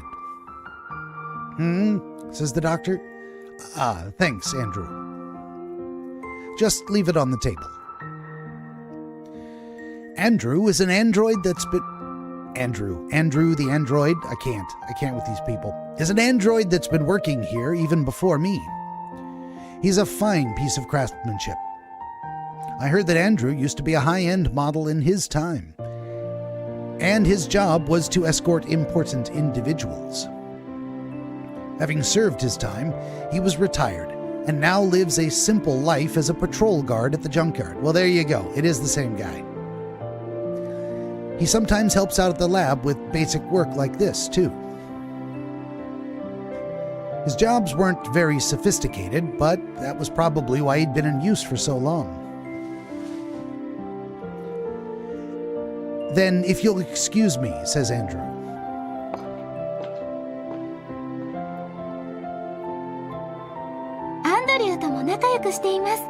Lucy is also getting along well with Andrew. He's now Lucy's best friend. I put my glasses back on. It sounds like you're doing well, said the doctor. Yes, said Lucy. Every day is full of excitement. Is that so? Said the doctor. Watching Lucy thrive in her youth. It was my only remaining pleasure in life. But at the same time, it was also one of my greatest sorrows. Have you learned anything new today, Lucy? Yes, Lucy received the data for hundreds of new recipes from around the world. I'm losing the ability to speak. Doctor, that sounds splendid. Then could you make me something for during your evaluation? Of course. What does Dr. Ryu want? Anything. If it's by you, anything is fine, says the doctor. The recipes Lucy learned today are only for French cooking. Lucy is worried that Dr. Ryu might not enjoy these types of dishes. No need to worry, said the doctor. I'm not too picky about food. I'll eat anything that Lucy makes for me. It doesn't matter how unpleasant it might taste. She's not happy about that. That's not acceptable, doctor, says Lucy. Lucy scolds me. If it doesn't taste good, Dr. Ryu must let Lucy know, so she can study harder to make it better next time. I guess you're right, said the doctor. Then I'll be waiting. I'm looking forward to it. Does he ever get to eat the meal? How does she end up in the junkyard? Oh, they're teasing this out forever. It's probably going to be the big reveal towards the end. Once again, the 3 laws of robotics. You know what? That is probably a good spot to call it for the night, because we're about to transition into another scene on October 16th.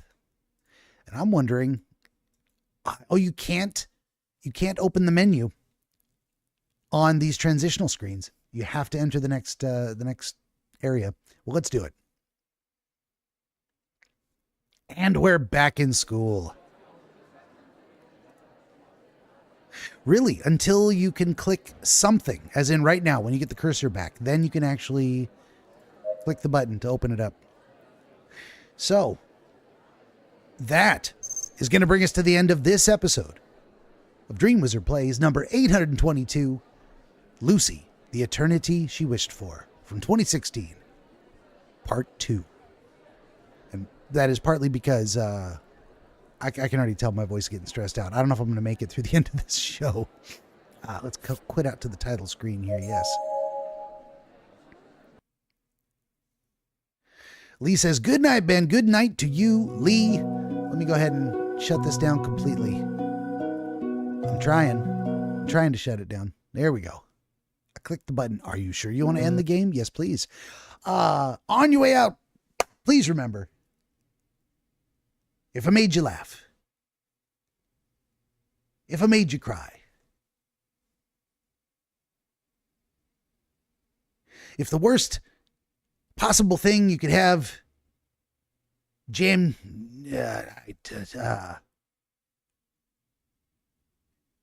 if I, here we go. If I don't know why she swallowed the fly, there we go. I was going to say something else, but I lost it halfway through.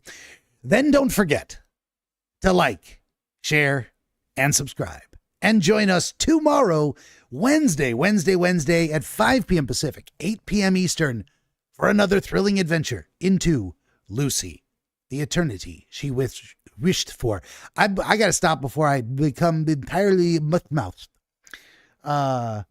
Nemo says, the wife is extremely picky with her palate, and because of this, there are many things she don't know how to cook because she would never taste them herself. Also, bye, room. Nemo says, and the first half of that was, that's kind of funny and the same problem I run into. There you go. She wouldn't know if it tastes bad or not and wouldn't know how to fix it. All right. In the meantime, in between time, I am the Dream Wizard. I thank you for watching and hope to see you tomorrow. Until then, my friends,